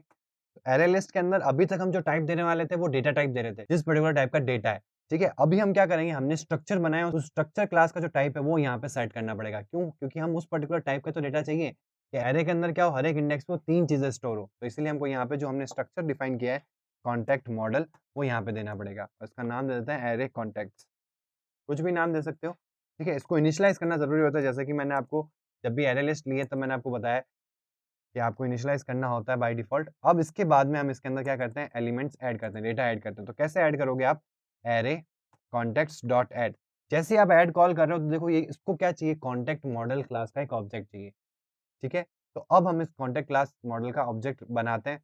तो जैसे आप बनाओगे, तो क्या करना पड़ेगा आपको, कॉन्टैक्ट मॉडल ऐसे लिखना पड़ेगा, कॉन्टैक्ट मॉडल। इसका हम एक वेरिएबल बनाएँगे और इसमें क्या करेंगे, इसी क्लास का ऑब्जेक्ट पास करेंगे। जैसे ही मैं ये करता हूँ, तो ऑटोमैटिकली क्या कॉल हो रहा है, इसका कंस्ट्रक्टर कॉल हो रहा है। तो अब आपको समझ में आया कि वहाँ मैंने कंस्ट्रक्टर क्यों बनाया। तो इससे क्या होगा कि जो भी आपको इमेजेस देनी है, जैसे आर डॉट ड्रॉएबल डॉट, जो भी डेटा पास करना है, वो ईज़िली पास हो जाएगा। ठीक है? आप गेटर सेटर को भी यूज़ कर सकते हो। आप डायरेक्टली एक मॉडल बना के डॉट करके भी उन तीनों वेरिएबल्स को एक्सेस कर सकते हो। तीनों तरीके वैलिड है। लेकिन जो ईज़ीएस्ट है या जो बेटर लग रहा है, वो अप्रोच कौन-सी है, ये कंस्ट्रक्टर को बना के। ठीक है? अब आपको जो बेटर लगे, आप वो प्रोसेस को फ़ॉलो कर सकते हैं। देन आ जाता है नेम, जो भी आपको नेम लेना है। जैसे कि मैं यहाँ पे एबीसीडी ले रहा हूँ, ठीक है? क्योंकि मैं डमी लिस्ट बना रहा हूँ, तो मैं यहाँ पे ए, बी, सी नाम ले रहा हूँ, ठीक है? आप क्या करेंगे, जो भी आपको नेम देना है, वो नेम यहाँ पे लिखेंगे। एंड देन जो भी नंबर आपको प्रोवाइड करना है। अब एक क्वेश्चन आता है कि नंबर आपने इंटीजर में क्यों नहीं लिए? देखो, नंबर इंटीजर में लेने का कोई सेंस ही नहीं है, क्योंकि नंबर वो है, जिससे हमको कोई भी इंटीजर वाले या मैथमेटिक्स कैलकुलेशन परफॉर्म नहीं करने। तो जब भी आपको नंबर चाहिए और आपको कोई भी कैलकुलेशन उसके ऊपर परफॉर्म नहीं करनी है, तो आप उसको स्ट्रिंग में भी ले सकते हैं। ठीक है? अगर आपको ऐसा कोई नंबर चाहिए जिसके ऊपर आपकी कोई कैलकुलेशंस आ रही है या उसके ऊपर आपको कैलकुलेशन परफॉर्म करनी पड़ेगी, तो वो इंटीजर क्लास में होगा, यानी कि इंटीजर टाइप का डेटा ही होगा, उसके ऊपर ही मैथमेटिकल कैलकुलेशन एग्ज़ीक्यूट हो पाएगी। तो उस केस में आप इंटीजर लेंगे, लेकिन अगर ऐसा कुछ है, जैसे ये नंबर है, तो मेरे को यहाँ पे कोई मैथमेटिकल कैलकुलेशन नहीं लेना है, तो मैं इसको स्ट्रिंग में भी ले सकता हूँ और मोस्टली केसेज़ में हम इसको स्ट्रिंग में ही लेंगे। ठीक है? तो ये आपका पहला डेटा सेट हो गया। अब मैं इसको क्या करूँगा, इस मॉडल को यहाँ पास कर दूँगा, ठीक है? तो ये अरे के अंदर पहला इंडेक्स सेट हो गया, यानी कि अरे के अंदर पहले इंडेक्स पे 3 वैल्यूज़ सेट हो गई। एक इमेज सेट हो गई, एक नेम सेट हो गया और एक नंबर सेट हो गया। इसको हम और ईज़ी कर सकते हैं कि हम यहाँ बार-बार एक वेरिएबल बना के देन उसको पास करेंगे। इससे अच्छा हम क्या करें, इसको डायरेक्टली कॉल कर लें, न्यू कॉन्टैक्ट मॉडल, यहाँ पे r डॉट ड्रॉएबल डॉट, जो भी आपको यहाँ पे नेम्स देने हैं, जो भी आपको इमेजेस देनी है और जो भी आपको नंबर देने हैं, ठीक है? तो इसकी ज़रूरत नहीं है आपको बार-बार वेरिएबल्स बनाने की ज़रूरत नहीं है। वेरिएबल्स हम तब बनाते हैं जब एक ही चीज़ बार-बार यूज़ आती है। तो अब हम वेरिएबल बनाते हैं और उस वेरिएबल को हर जगह यूज़ करते हैं। बट यहाँ पे तो हर बार आपको नया ऑब्जेक्ट क्रिएट करना पड़ेगा। तो ये एक के लिए हुआ, ऐसे आपको अरे के अंदर जितने भी डेटा सेट्स ऐड करने हैं, जो भी आपको लिस्ट में दिखाना है, वो डेटा सेट यहाँ पे आपको ऐड करना पड़ेगा ऐसे, न्यू कॉन्टैक्ट मॉडल, ठीक है? तो ऐसे मैं अराउंड 16 एलिमेंट्स डाल देता हूँ, ठीक है? तो यहाँ पे मैंने क्या किया है, इमेजेस चेंज कर दिए हैं, नेम चेंज कर दिए हैं, नेम ए से पी तक ले लिया मैंने और नंबर जो है वो मैंने सेम रखे हैं। अब यहाँ पे डिफरेंट नंबर्स डालना, ठीक है? अभी के लिए सिर्फ मेरे को आपको दिखाना है कि एक्चुअल में कंटेंट दिखेगा कैसे, ठीक है? तो यहाँ डिफरेंट कंटेंट आएगा, डिफरेंट रो के लिए, ठीक है? अब हमारा ये स्टेप भी कंप्लीट हो गया, यानी कि हमारा डेटा सेट जो है वो भी तैयार है। हमने एक रो भी बना ली है, डेटा सेट भी तैयार है। सब कुछ तैयार है, अब किसकी ज़रूरत है? एक एडेप्टर की। एडेप्टर क्लास क्या करती है? एक मशीन का काम करती है। जैसे मैंने आपको लिस्ट व्यू के अंदर भी बताया था कि एक एडेप्टर एक मशीन जैसे काम करती है। मशीन यहाँ कैसे काम करेगी, मैं आपको एक सिंपल सा आइडिया देता हूँ कि वो क्या करेगी मशीन, ये रो को लेगी, क्योंकि हम इस रो को पास करेंगे, इस रो को लेगी और जो हमने डेटा सेट यहाँ पे तैयार किया है, इस पर्टिकुलर डेटा सेट को लेगी और रिसाइक्लर व्यू के ज़ीरोथ इंडेक्स, जैसे ही वो स्टार्ट करेगा तो सबसे पहले इंडेक्स कौन-सा आएगा? Zeroth index.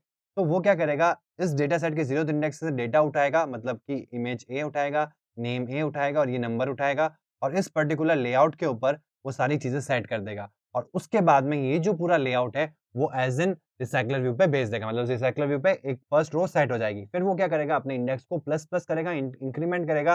फिर डेटा सेट के अंदर से जो सेकंड इंडेक्स है, उससे डेटा उठाएगा, इसी रो को वापस यूज़ करेगा, इसमें नया डेटा फिलअप करेगा और वहाँ पे सेट कर देगा और इस प्रोसेस को चलाता जाएगा जितने व्यूज़ उसको जनरेट करने हैं बाय डिफ़ॉल्ट जो रिसाइक्लर व्यूज़ को कहता है। ये फॉर एग्ज़ाम्पल अगर स्क्रीन की साइज़ 7 है, तो 2 ऊपर और 2 नीचे, तो कितने बनेंगे? 11 जो आपके व्यूज़ हैं उनको एक एक बार में ही वो क्रिएट कर देगा। तो 0 से स्टार्ट करता हुआ 10 एलिमेंट्स यानी कि 11 एलिमेंट्स को वो क्रिएट कर देगा। अब जैसे-जैसे आप स्क्रॉल करोगे तो ऊपर वाला जो व्यू है, वो अब विदाउट यूज़ है मतलब कोई यूज़ नहीं इनविजिबल हो चुका है, तो उस पर्टिकुलर व्यू को वापस नीचे यूज़ करेगा विद डिफरेंट कंटेंट। उस पर्टिकुलर इंडेक्स जो नीचे की तरफ इंडेक्स आ रहा है, उस इंडेक्स में जो डेटा पड़ा है, वो सेम जो ऊपर व्यू था उसी को रीयूज़ करते हुए उस पर्टिकुलर इंडेक्स का डेटा दिखाया जाएगा। तो इस वे में आपका ये जो रिसाइक्लर व्यू है, रिसाइक्लर व्यू का जो एडेप्टर है वो प्रोसेस करता है। अब ये जो रिसाइक्लर व्यू पर्टिकुलर आपके व्यू को जो होल्ड करता है, उस क्लास का नाम होता है व्यू होल्डर क्लास, जो आपको इस कस्टम एडेप्टर के अंदर मैं आपको बताऊँगा। तो अब सबसे पहला काम क्या करना है आपको एक कस्टम एडेप्टर बनाना है। तो कस्टम एडेप्टर यानी कि क्या हो गया, एक जावा क्लास ही बनानी है तो न्यू करेंगे, जावा क्लास पे क्लिक करेंगे, रिसाइक्लर क्योंकि हम रिसाइक्लर का एडेप्टर बना रहे हैं, ज़रूरी नहीं कि एडेप्टर केवल लिस्ट या रिसाइक्लर के लिए यूज़ आते हैं।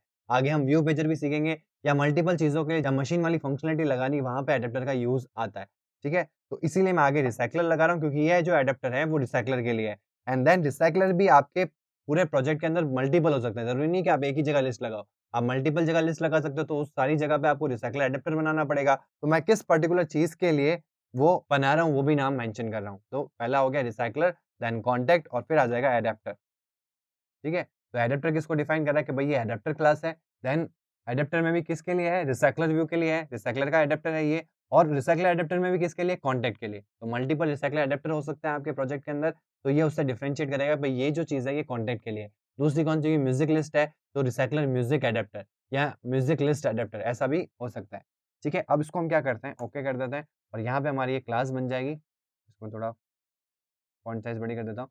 तो ये तो अभी नाम से एडेप्टर है, ठीक है? काम से एडेप्टर करने के लिए आपको क्या करना पड़ेगा, जावा के अंदर क्या करते हैं हम एक्सटेंड करते हैं। तो जितनी भी प्रॉपर्टीज़ रिसाइक्लर व्यू के जो एडेप्टर की होती है, वो सारी प्रॉपर्टीज़ हमारा ये जो एडेप्टर है, ये फ़ॉलो करना चाहिए। तो उसके लिए मेरे को क्या करना पड़ेगा, एक्सटेंड्स रिसाइक्लर व्यू यहाँ पे मिल जाएगा आपको डॉट। देखो जैसे आप एंटर करोगे ना तो ये पहले क्लास जो है इम्पोर्ट होगी, फिर इसके अंदर से आपको एडेप्टर मिलेगा।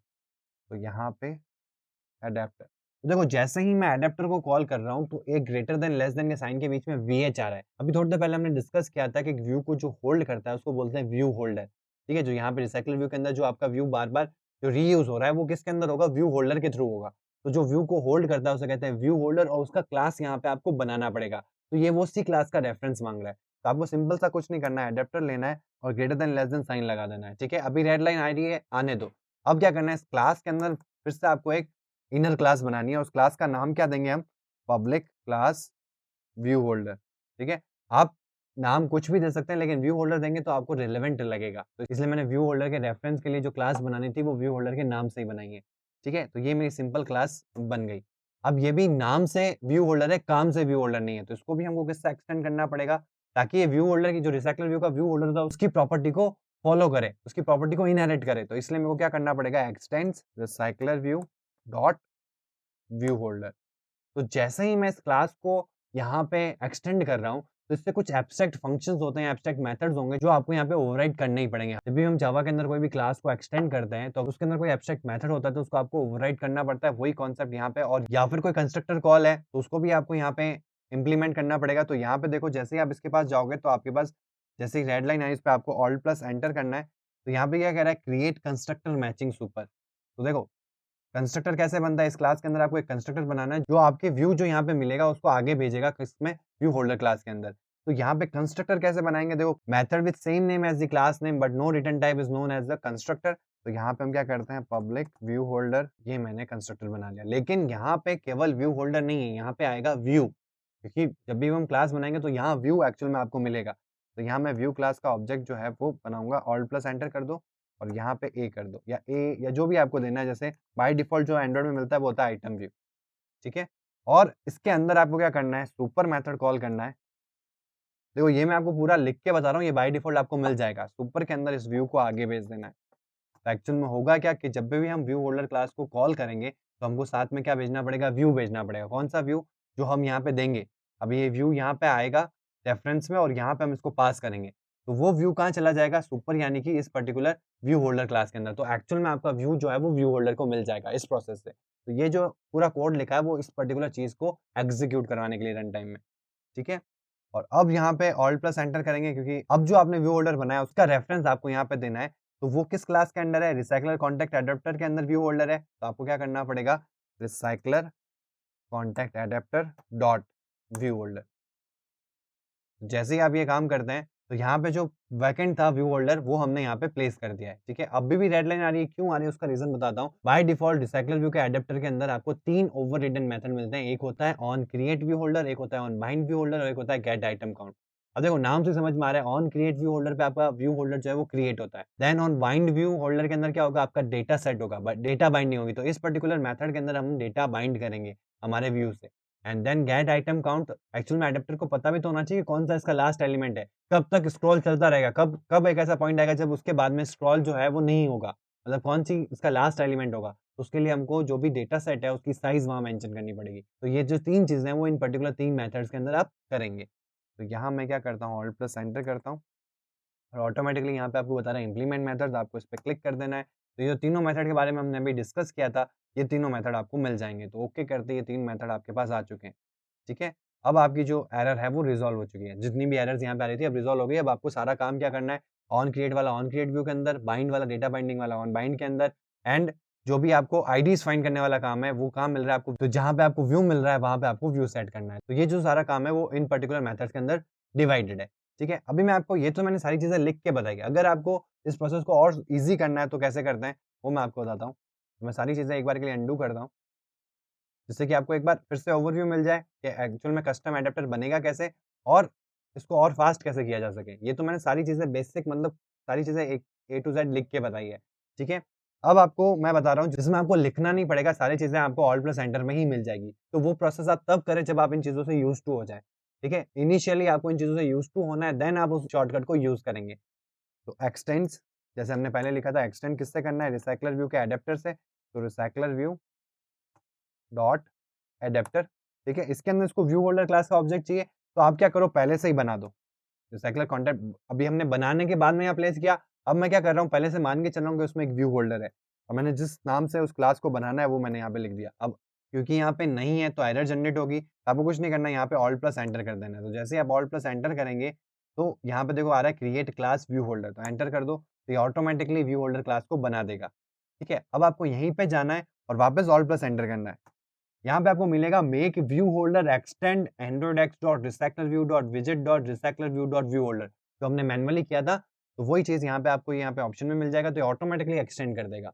ठीक है? उसके बाद में एरर यहाँ पे आ रहा है, आपको यहाँ पे जाना है ऑल्ट प्लस एंटर करना है और create constructor matching super enter करो, ये ऑटोमेटिकली जो कंस्ट्रक्टर है वो बना देगा व्यू होल्डर का। ठीक है? देन आ जाते हैं इसके ऊपर ऑल्ट प्लस एंटर करो, इम्प्लीमेंट मेथड्स, ये तीनों मेथड्स आपको मिल जाते हैं, ओके करते ही ये मेथड्स मिल गए। ठीक है? तो ये आपका जो कस्टम एडाप्टर है वो बन चुका है, ठीक है? अब इस कस्टम एडाप्टर के अंदर आपको जो काम करना है वो इन मेथड्स में डिवाइडेड है, ठीक है? तो सबसे पहली चीज़ जो काम में आती है वो है आपका ऑन क्रिएट व्यू होल्डर, नाम से ही पता चल रहा है यहाँ पे व्यू होल्डर क्रिएट होगा। अभी हमने देख लिया व्यू होल्डर होता क्या है जो हमारे व्यू को होल्ड करेगा, ठीक है? तो जब तक क्रिएट नहीं होगा तब तक व्यू आगे जाएगा नहीं। अब मैं आपको बताता हूँ कैसे। देखो जैसे ही आप on create view holder method में जाते हो तो यहाँ पे देखो उसका रिटर्न टाइप क्या है व्यू होल्डर। तो यहाँ पे आपको रिटर्न नल नहीं करना है, यहाँ पे रिटर्न क्या करना पड़ेगा इस व्यू होल्डर के रेफरेंस को रिटर्न करना पड़ेगा। तो जैसे ही आप इस क्लास का ऑब्जेक्ट बनाओगे, तो क्या कॉल होगा? व्यू होल्डर का कंस्ट्रक्टर कॉल होगा और उस कंस्ट्रक्टर को क्या चाहिए? व्यू चाहिए। तो एक्चुअल में हमको यहाँ क्रिएट क्या करना है? व्यू होल्डर को क्रिएट करने से पहले हमको यहाँ पे व्यू पास करना है। अब व्यू कौन-सा है? जो हमारा ये लेआउट है, इसका व्यू बना के वहाँ पास करना है। अब देखो एंड्रॉइड के अंदर जभी भी आपको कोई भी लेआउट से व्यू जनरेट करवाना है या व्यू इन्फ्लेट करवाना है, तो हम यूज़ करते हैं लेआउट इन्फ्लेटर क्लास। तो यहाँ पे आपको क्या करना पड़ेगा? इन्फ्लेटर क्लास को इनिशियलाइज़ करना पड़ेगा। तो आपको सबसे पहले क्या करना है? लेआउट इन्फ्लेटर क्लास को लेना है, डॉट फ्रॉम एक मेथड होता है। देखो अब ये फ्रॉम मेथड इसको इनिशियलाइज़ किए बगैर आप इसको यूज़ नहीं कर सकते, तो आपको फ्रॉम मेथड को यूज़ करना पड़ेगा और यहाँ पे चाहिए कॉन्टेक्स्ट। अब आपको कॉन्टेक्स्ट कहाँ मिलता है? आपकी एक्टिविटी क्लास में मिलता है और अभी आप कहाँ हैं? आप एक दूसरी क्लास के अंदर है जिसको मैं कह सकता हूँ हेल्पिंग क्लास के अंदर है। तो यहाँ पे आपको कॉन्टेक्स्ट नहीं मिलेगा। तो देखो कॉन्टेक्स्ट लेने के लिए हम क्या करेंगे? सिंपल सा प्रोसेस है, हम यहाँ क्या करेंगे? एक कंस्ट्रक्टर बनाएँगे। रिसाइक्लर कॉन्टैक्ट एडाप्टर और ब्रैकेट में दे देंगे हमको क्या चाहिए? कॉन्टेक्स्ट चाहिए। क्योंकि देखो रीज़न बताता हूँ मैं। अब आप बोलोगे कि ये चीज़ आपने क्यों करी? ये चीज़ मैंने इसलिए करी क्योंकि देखो, जभी भी हमारा इस पर्टिकुलर रिसाइक्लर कॉन्टेक्ट एडेप्टर से ज़रूरत पड़ेगी और जब कब पड़ेगी? जब हम रिसाइक्लर व्यू के ऊपर इसको सेट कर रहे होंगे। तो हम क्या करेंगे, न्यू रिसाइक्लर व्यू ऐसा ऑब्जेक्ट क्रिएट करेंगे। तो क्या होगा वहाँ पे, अगर मैं यहाँ पे एक पैरामीटराइज़्ड कंस्ट्रक्टर बनाता हूँ, तो यहाँ पे मैंने कॉन्टेक्स्ट पैरामीटर डाल दिया है। तो अब जभी भी इसका क्लास का ऑब्जेक्ट कॉल होगा, तो क्या होगा, इसका कंस्ट्रक्टर कॉल हो जाएगा और उसमें हमको कॉन्टेक्स्ट चाहिए होगा, तो कॉन्टेक्स्ट वहाँ से पास करना पड़ेगा। तो ऑटोमैटिकली हमको कॉन्टेक्स्ट यहाँ मिल जाएगा। अब यहाँ पे इस पर्टिकुलर मेथड में मिलेगा, यानी कि इस पर्टिकुलर स्कोप के अंदर हमको चाहिए यहाँ पे, तो हम क्या करेंगे, यहाँ पे एक कॉन्टेक्स्ट वेरिएबल बना देंगे, ठीक है? और इसके अंदर क्या करेंगे, this dot context is equals to context. That means यहाँ जो कॉन्टेक्स्ट हमको रिसीव होगा, तो क्लास में कहाँ से एंटर होते हैं हमेशा, उसके कंस्ट्रक्टर से। तो जैसे ही सबसे पहला मेथड कौन सा कॉल होगा, ये कॉल होगा और यहाँ पे क्या मिल जाएगा इसको, कॉन्टेक्स्ट जो है, जो साथ में लेके आ रहा है, वो कॉन्टेक्स्ट किसमें चला जाएगा, इधर। एंड देन मैं इसको ग्लोबली एक्सेस कर सकता हूँ पूरे क्लास के अंदर, तो यहाँ मैं कॉन्टेक्स्ट को प्लेस कर दूंगा। देन मेरे को क्या करना है, यहाँ पे एक मेथड मिलता है इन्फ्लेट। देखो इन्फ्लेट मेथड क्या करता है, रिटर्न टाइप क्या है इसका, व्यू। मतलब ये एक पाथ से, इंटीजर रिसोर्स पाथ से क्या लाके देगा, हमको रिटर्न करके देगा, व्यू रिटर्न करके देगा। तो यही तो हमको यहाँ चाहिए। तो हम क्या करेंगे, इन्फ्लेट आर डॉट जो हमारा लेआउट का पाथ है, R dot layout dot contact row, यही तो है जिसको हमको यहाँ पे यूज़ करना है, रीयूज़ करना है एज़ अ व्यू होल्डर के अंदर। तो ये आ गया। दूसरी चीज़ यहाँ पे पास करनी होती है आपको, व्यू ग्रुप, यानी कि एक्चुअल में लगेगा किसके ऊपर। तो देखो व्यू ग्रुप का रेफरेंस आपको ऊपर मिल रहा है, तो व्यू ग्रुप यहाँ पे क्या हो गया, जो आपके रिसाइक्लर व्यू का डिफ़ॉल्ट लेआउट होगा, वो इसका व्यू ग्रुप बन जाएगा। देन उसके तीसरी चीज़ क्या है, अटैच टू रूट। तो अब देखो इन्फ्लेट हम जभी भी यूज़ करते हैं, यानी कि हम एक पर्टिकुलर लेआउट को किसी दूसरे लेआउट में इन्फ्लेट कर रहे हैं, ठीक है? इन्फ्लेट इन द सेंस क्या हो गया, जैसे आप बैलून में हवा भरते हो तो उसको कहते हैं इन्फ्लेट करना। मतलब एक जो चीज़ है उसी में इंक्लूड करना उसको, ठीक है? जैसे आपके टायर में इन्फ्लेट करना हवा को, तो उसमें पहले से हवा है उसी में इन्फ्लेट कर रहे हैं। तो उस चीज़, उस पर्टिकुलर प्रोसेस को इन्फ्लेशन कहते हैं। तो यहाँ पे भी क्या होगा कि एक लेआउट के अंदर हम लेआउट को इन्फ्लेट करेंगे, ठीक है? तो इसलिए इसका नाम पड़ा इन्फ्लेट। अब जब भी हम इन्फ्लेट करते हैं तो उसमें एक ऑप्शन होता है कि आपको इसको रूट से अटैच करना है या फिर नहीं करना है। देखो इस केस में क्या है, मेरे को इस पर्टिकुलर व्यू को बार-बार यूज़ करना है। मतलब जितनी बार भी स्क्रॉल होगा तो क्या होगा कि जैसे स्क्रॉल अप हुआ, तो वो जो व्यू हमने इन्फ्लेट किया था, वो वापस हट जाएगा और नीचे की तरफ यूज़ में आएगा वो व्यू होल्डर के थ्रू। तो अगर हम इसको अटैच टू रूट ट्रू कर देंगे, तो ये पॉसिबल नहीं हो पाएगा। तो इसीलिए रिसाइक्लर व्यू में जब भी हम इन्फ्लेट का यूज़ करेंगे, तब हम क्या करेंगे, यहाँ पे फॉल्स को यूज़ करेंगे। क्योंकि नहीं तो क्या होगा, इसका मतलब ही यही है ना कि जब स्क्रॉल अप हुआ, तो जैसे फर्स्ट टाइम जैसे आपकी स्क्रीन ओपन हुई, तो फर्स्ट रो यहाँ पे इन्फ्लेट हो गया। अगर मैंने अटैच टू रूट कर दिया, यानी कि अटैच हो गया यहाँ से। अब जब जैसे मैं स्क्रॉल करूँगा, तब वो अटैच्ड हो गया, मैं उसको डिटैच नहीं कर पाऊँगा। क्योंकि मेरे को तो रिसाइक्लर व्यू का कॉन्सेप्ट ही क्या है, इसको डिटैच करके नीचे की तरफ यूज़ करना है या नीचे वाला डिटैच करके ऊपर की तरफ यूज़ करना है। जब वो रिसाइक्लर व्यू के एक्जिस्टेंस में नहीं है, यानी कि यूज़र उसको नहीं देख रहा है, तब वो क्या करेंगे, आपस में रीयूज़ होते रहेंगे। तो ये प्रोसेस को करने के लिए मेरे को अटैच टू रूट को क्या करना पड़ेगा, फॉल्स करना पड़ेगा। अब इससे मेरे को क्या मिलता है, एक रिटर्न व्यू मिलता है। तो मैं यहाँ क्या करता हूँ, व्यू क्लास का एक ऑब्जेक्ट बना लेता हूँ। व्यू कुछ भी नाम दे सकते हो आप, वी इक्वल्स टू। तो यहाँ पे मेरे को एक वी के अंदर व्यू मिल चुका है। अब ये वही व्यू का रेफरेंस है जो कॉन्टेक्ट जहाँ पे हमने लेआउट बनाया है, जो हमारा बार-बार रिपीट होगा। अब हमको क्या करना है, यहाँ पे रिटर्न नल नहीं करना है, हमको व्यू होल्डर को रिटर्न करना है। तो व्यू होल्डर का रेफरेंस बनाएँगे, तो व्यू होल्डर, देखो यहाँ आपको ध्यान रखना है आपको कौन-सा व्यू होल्डर लेना है, आपको अपने क्लास का व्यू होल्डर का ऑब्जेक्ट लेना है। तो यहाँ पे मैंने व्यू होल्डर लिया, space equals to new view holder. जैसे आप इस क्लास के ऑब्जेक्ट को कॉल कर रहे हो, तो ऑटोमैटिकली इसका क्या कॉल हो रहा है, कंस्ट्रक्टर कॉल हो रहा है। उस कंस्ट्रक्टर की डिमांड क्या है, व्यू। ये आइटम व्यू तो इसका नेम है, आप कुछ भी दे सकते हो यहाँ पे, ठीक है? ये कन्फ्यूज़ मत होना, आइटम व्यू क्या है? आइटम व्यू तो एक वेरिएबल का नेम है, जो इंस्टेंस वेरिएबल यहाँ ले रखा है, उसका नेम है, पैरामीटर का नेम है, ठीक है?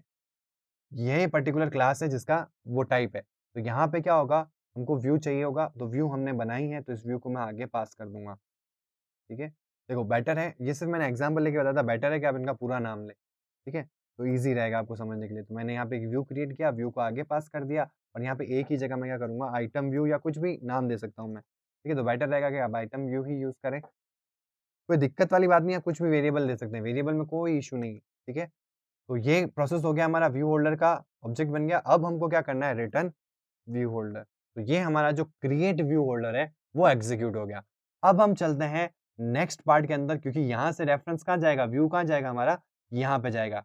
अब देखो रन टाइम में भले ही एडेप्टर ही क्यों ना हो, उसको डेटा सेट करवाना है। रन टाइम में उसके ऊपर डेटा सेट होगा ना, डेटा बाइंडिंग, जैसे कि अभी मैंने डिस्कस किया ऑन बाइंड व्यू होल्डर के अंदर। हम बताएँगे इस पर्टिकुलर इमेज के ऊपर इमेज लगाना है, इस पर्टिकुलर टेक्स्ट के ऊपर ये वाला टेक्स्ट लगाना है, इस पर्टिकुलर टेक्स्ट व्यू के ऊपर नंबर शो करना है। तो ये सारी चीज़ें हम कहाँ मेंशन करेंगे, ऑन बाइंड व्यू होल्डर के अंदर, ठीक है? बट देखो रन टाइम में डेटा सेट करने के लिए सबसे इंपॉर्टेंट चीज़ क्या है कि आपको आईडीज़ फाइंड तो करनी ही पड़ेगी। बिना आईडीज़ फाइंड किए आप जावा के अंदर एक्सएमएल का कोई भी काम नहीं करवा पाओगे। मतलब एक्सएमएल के व्यूज़ के ऊपर कोई भी ऑपरेशन एग्जीक्यूट नहीं करवा पाओगे। तो इसलिए आईडीज़ फाइंड करना बहुत इंपॉर्टेंट है। तो यहाँ पे भी हमको आईडीज़ फाइंड करनी पड़ेगी और यहाँ पे find view by ID work नहीं करेगा क्योंकि हम एक्टिविटी क्लास में नहीं है। हम एक हेल्पिंग क्लास के अंदर है तो यहाँ पे कोई बाय डिफ़ॉल्ट लेआउट सेट नहीं है इस पर्टिकुलर जावा के लिए। हमको यहाँ पे देखो व्यू मिल रहा है। इस व्यू में एक्चुअल में हमारा लेआउट है।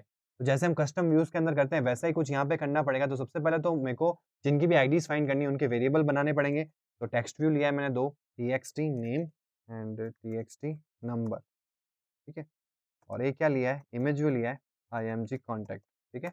अब यहाँ पे वेरिएबल का नेम कुछ भी रख सकते हैं। अब यहाँ पे जो सुपर वाला काम कर रखा है उसके जस्ट नीचे आपको यहाँ पे आना है और यहाँ पे अपनी आईडीज़ को फाइंड करना है। तो क्या करेंगे txt नेम इक्वल्स टू, तो यहाँ find view by ID work नहीं करेगा। आप चला के देख सकते हैं आपको ऑप्शंस मिलेंगे नहीं, रेड ही आएगा हमेशा क्योंकि ये एक्टिविटी क्लास नहीं है। हमेशा एक्टिविटी क्लास के अंदर ये आपको मिलता है। तो आपको क्या करना है जैसे हम कस्टम व्यूज़ के अंदर करते हैं जो व्यू का रेफरेंस होता है उस view dot find view by ID करेंगे हम।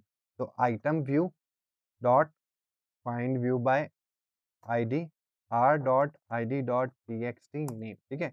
ये नेम के लिए हो गया। वैसे ही आपको किसके लिए करना है नंबर के लिए इक्वल्स टू r.id.txt नंबर। वैसे ही इमेज व्यू के लिए करना है तो img contact equals to item view dot find view by ID r.id.g contact.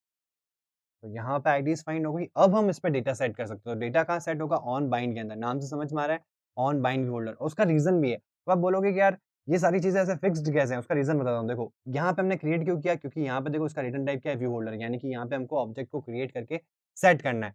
और यहाँ पे हमने आईडीज़ क्यों फाइंड करी? क्योंकि यहाँ देखो व्यू मिल रहा है। तो जहाँ व्यू मिलेगा वहाँ हम आईडीज़ फाइंड करेंगे। और यहाँ पे डेटा क्यों सेट कर रहे हैं? यहाँ पे ऑन बाइंड ही तो इसका नाम है, बट साथ में देखोगे तो यहाँ एक पोज़ीशन मिल रही है। ये बहुत इंपॉर्टेंट है। क्योंकि देखो हर एक पोज़ीशन के लिए अलग-अलग डेटा है। पूरा डेटा सेट के अंदर डिफरेंट पोजीशन में डिफरेंट डेटा है। तो हम उस चीज़ को आइडेंटिफ़ाई कैसे करेंगे या उस चीज़ को डिफरेंशिएट कैसे करेंगे कि मैं डेटा यहाँ पे भी सेट कर सकता हूँ, लेकिन मैं किस पर्टिकुलर डेटा सेट करूँगा यहाँ पे? या तो बाय डिफ़ॉल्ट एक इंडेक्स लूँगा, उसी का डेटा सब में सेट हो जाएगा, बट मेरे को क्या करना है डिफरेंट पोजीशन के लिए डिफरेंट डेटा है डेटा सेट के अंदर, तो वो सेट हो जाएगा यहाँ इस पोजीशन से, ठीक है?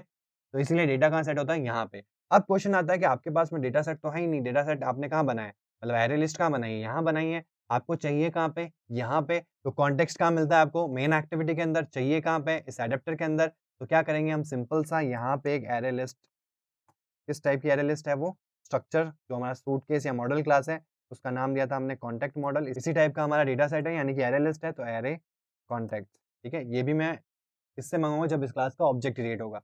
तो मैं इसको भी ग्लोबल वेरिएबल में डिफाइन कर दूँगा क्योंकि इसका स्कोप तो यहीं तक है, इसको मैं आगे यूज़ नहीं कर पाऊँगा इस कंस्ट्रक्टर के बाद, तो इसको ग्लोबल वेरिएबल में असाइन करना पड़ेगा। तो यहाँ पे वही एक वेरिएबल बना देता हूँ ग्लोबली, दोनों का नेम सेम देते हैं ताकि कन्फ्यूजन क्रिएट ना हो। यहाँ पे क्या करेंगे दिस डॉट अरे कॉन्टेक्ट इक्वल्स टू, ठीक है? अब हमारे पास डेटा आ चुका है, अब हम इसके अंदर यूज़ कर सकते हैं। रन टाइम में आएगा ना, अभी तो नहीं आया बट हमने एक्चुअल में पाथ दे दिया कि यहाँ से इस पर्टिकुलर वेरिएबल में डेटा आएगा और यहाँ इस मेथड के अंदर ऐसे डेटा सेट होगा।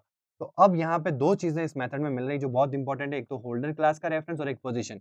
दोनों ही इंपॉर्टेंट है बाइंड व्यू होल्डर के अंदर, क्योंकि होल्डर क्लास वो है जिसके अंदर हमने आईडीज़ फाइंड करी है। तो हमारे जो भी व्यूज़ हैं उनके वेरिएबल्स कहाँ पड़े हैं? इस होल्डर क्लास के अंदर है और पोज़ीशन हमको मिल रही है क्योंकि हमको एरे में से उस पर्टिकुलर पोजीशन के लिए डेटा सेट करना है। दैट मीन्स जब बाइंड व्यू होल्डर कॉल होगा, तो जो अगर जैसे आपका रिसाइक्लर व्यू 0th इंडेक्स के लिए सेट कर रहा है, तो पोजीशन क्या लाएगा 0। इस पर्टिकुलर जगह से पोजीशन क्या आएगी? जब ये मेथड कॉल होगा तो 0 आएगी। जब वो फर्स्ट इंडेक्स को सेट कर रहा होगा तो पोजीशन क्या आएगी? 1 आएगी। तो इसलिए ईज़ी हो जाएगा कि हम उस पर्टिकुलर डेटा सेट से ही उस पर्टिकुलर इंडेक्स का ही डेटा निकालें। ठीक है? जैसे कि मैं आपको करके बताता हूँ। तो आपको क्या करना है होल्डर डॉट, क्योंकि हमारे जो भी हमने वेरिएबल्स ले रखे हैं हमारे व्यूज़ के, वो कहाँ पड़े हैं? इस होल्डर क्लास के अंदर, क्योंकि ऑब्वियसली आपने आईडीज़ तो वहाँ फाइंड करी है, तो इसलिए वहीं पे आपको मेंशन करना पड़ेगा। तो होल्डर डॉट से आप इसको एक्सेस कर सकते हैं। तो आगे आपके पास img contact dot image set करने के लिए आपको क्या करना पड़ता है? Set image resource. अब यहाँ पे इमेज सेट करनी है तो इमेज कहाँ से मिल रही है आपको? डेटा सेट से। डेटा सेट यानी कि जो आपका एरे लिस्ट हमने वहाँ से कंस्ट्रक्टर के थ्रू लिया है। तो एरे कॉन्टेक्स्ट डॉट गेट और यहाँ पे हम क्या दे देंगे? पोजीशन। तो इससे क्या होगा? एरे के पर्टिकुलर जिस पर्टिकुलर इंडेक्स को रिसाइक्लर व्यू सेट कर रहा है, उसी डेटा सेट के इंडेक्स से वो डेटा आएगा। तो मैंने 0th इंडेक्स में जो नेम लिखा है, वो 0th इंडेक्स रिसाइक्लर व्यू के ऊपर सेट होगा। 10th इंडेक्स पे जो डेटा दे रखा है डेटा सेट के अंदर, वो रिसाइक्लर व्यू के 10th इंडेक्स पे सेट होगा। तो इसीलिए पोजीशन बहुत इंपॉर्टेंट हो जाती है। अब ये तो हुआ उस पर्टिकुलर मॉडल को लेके आएगा, मतलब जो हमने क्लास ली है, क्योंकि एरे के अंदर तो क्या है, मल्टीपल सूटकेसेस हैं, मल्टीपल स्ट्रक्चर्स हैं, उसमें से हमको क्या चाहिए, इमेज, नेम, नंबर में से क्या चाहिए, हमको यहाँ चाहिए इमेज। यहाँ इमेज सेट हो जाएगी। ऐसे ही आपको क्या करना है, holder dot TXT name dot set, क्योंकि टेक्स्ट व्यू है तो set text, arr context dot gate position dot name. ऐसे ही आपको नंबर के लिए करना है, holder dot TXT number dot set text arr context dot gate position dot number. तो ये हमारा डेटा सेट हो गया। और last but not the least, gate item count को नहीं भूलना है। अगर यहाँ पे 0 ही मेंशन रहा है, इसको आपने चेंज नहीं किया, तो आपकी जो लिस्ट है उसकी हाइट 0 ही होगी, मतलब कि आपकी जो लिस्ट है वो दिखेगी ही नहीं। क्योंकि अगर किसी की भी हाइट 0 दैट मीन्स कुछ भी विजिबल नहीं है। तो इसको चेंज करना है और आपको इसको कब तक, इसका लास्ट इंडेक्स कैसे पता चलेगा, डेटा सेट का जो साइज़ है उससे, यानी कि एरे लिस्ट का जो साइज़ है। तो array list array contact dot size, यहाँ से आपको साइज़ मिल जाएगा। तो ये मेंशन करना ज़रूरी है। तो इसी के साथ हमारा जो कस्टम एडाप्टर है वो पहले हमने क्रिएट किया, फिर हमारे हिसाब से उसको मॉडिफाई किया डिफरेंट डिफरेंट मेथड्स में, जो हमारा काम करना है उसके हिसाब से हमने उसको ओवरराइड किया। और अब चलते हैं हम मेन एक्टिविटी के अंदर। ये तो हमने बना दिया, ये भी फंक्शन में नहीं आया, ये कब आएगा, जब आप इसको रिसाइकलर व्यू के ऊपर सेट करोगे। तो रिसाइकलर व्यू के ऊपर सेट करने से पहले आपको इस क्लास का ऑब्जेक्ट बनाना पड़ेगा। तो रिसाइकलर कॉन्टेक्ट एडेप्टर, इसका नाम दे देते हैं एडेप्टर इक्वल्स टू, याद आया लिस्ट व्यू के अंदर भी हमने ऐसे किया था, बस फर्क ये था लिस्ट व्यू के अंदर हम इस एडेप्टर की बात नहीं कर रहे थे, डिफॉल्ट एडेप्टर यानी कि एरे एडेप्टर की बात कर रहे थे। यहाँ हमने क्या किया, पहले खुद से इस एडेप्टर क्लास को बनाया और फिर हम इसका ऑब्जेक्ट यहाँ बना रहे हैं और अब रिसाइकलर व्यू के ऊपर इसको सेट करने वाले हैं।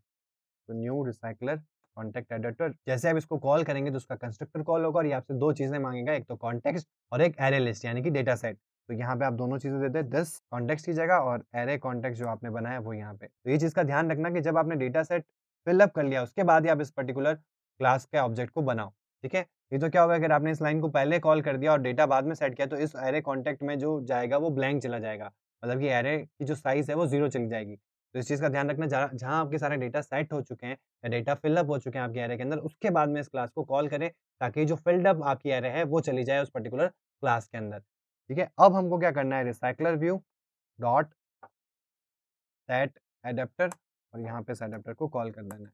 तो अब इसको चला के प्रैक्टिकली एमुलेटर पे देखते हैं कि क्या जो हमने प्रोसेस किया है रिसाइकलर व्यू के लिए वो एग्जीक्यूट हुआ कि नहीं हुआ। तो यहाँ पे आप देख सकते हैं कि जो हमने लिस्ट बनाई थी, जो हमने यहाँ पे लिस्ट बनाने की ट्राई करी थी, वो रिसाइकलर व्यू सेटअप हो चुका है। और अब यहाँ पे आप देख सकते हैं कि रिसाइकलर व्यू वर्क कैसे करेगा। ये जो ABCDEFG ये आपको दिख रहे हैं, ये कितने एलिमेंट्स हो गए, 4 और 3 7। तो आपकी स्क्रीन पे 7 एलिमेंट्स दिख रहे हैं। दैट मीन्स यहाँ पे नीचे 2 बैकअप बना रखे हैं और जैसे-जैसे आप स्क्रॉल करोगे तो 2 ऊपर भी बैकअप बनते रहेंगे, ठीक है। इन्हीं 11 एलिमेंट्स को ये यूज़ करने वाला है थ्रू आउट 16 एलिमेंट्स को दिखाने, क्योंकि हमने यहाँ पे कितने एलिमेंट्स लिए, 16। अगर ये 160 होते या 600 एलिमेंट्स होते या 6000 होते तब भी इतनी एलिमेंट्स को रीयूज़ कर करके उनको दिखाता। तो यही एक्चुअल में कॉन्सेप्ट होता है आपके रिसाइकलर व्यू का। मैं इसको स्क्रॉल करके बताता हूँ आपको। जैसे-जैसे मैं स्क्रॉल कर रहा हूँ, ये देखो आपके आइटम्स जो है वो दिख रहे हैं और ये आपका लास्ट आइटम है जो हमने एरे लिस्ट डॉट साइज़ दी थी, तो उसी से आइडेंटिफ़ाई कर रहा है कि इसके बाद में कोई आइटम्स नहीं है, यानी कि ये आपका 15th इंडेक्स है, क्योंकि 16 आइटम्स है तो लास्ट इंडेक्स क्या हो जाता है n-1, यानी कि ये आपका 15th इंडेक्स है। तो ये ऐसे यूज़ होता है आपका रिसाइकलर व्यू। तो आज की क्लास में हमने देखा रिसाइकलर व्यू क्या होता है, क्यों यूज़ में आता है, क्यों ये बेटर है बाकी सारे लिस्ट व्यू से, ग्रिड लेआउट से, और कैसे इसको इंटीग्रेट करना है, देन फिर अपने प्रोजेक्ट के अंदर कैसे आपको उसको इम्प्लीमेंट करना है using custom adapter, custom layout. तो ये सारा कुछ आज वाले सेशन में हमने कवर किया। तो आज की क्लास के लिए इतना ही। Thank you.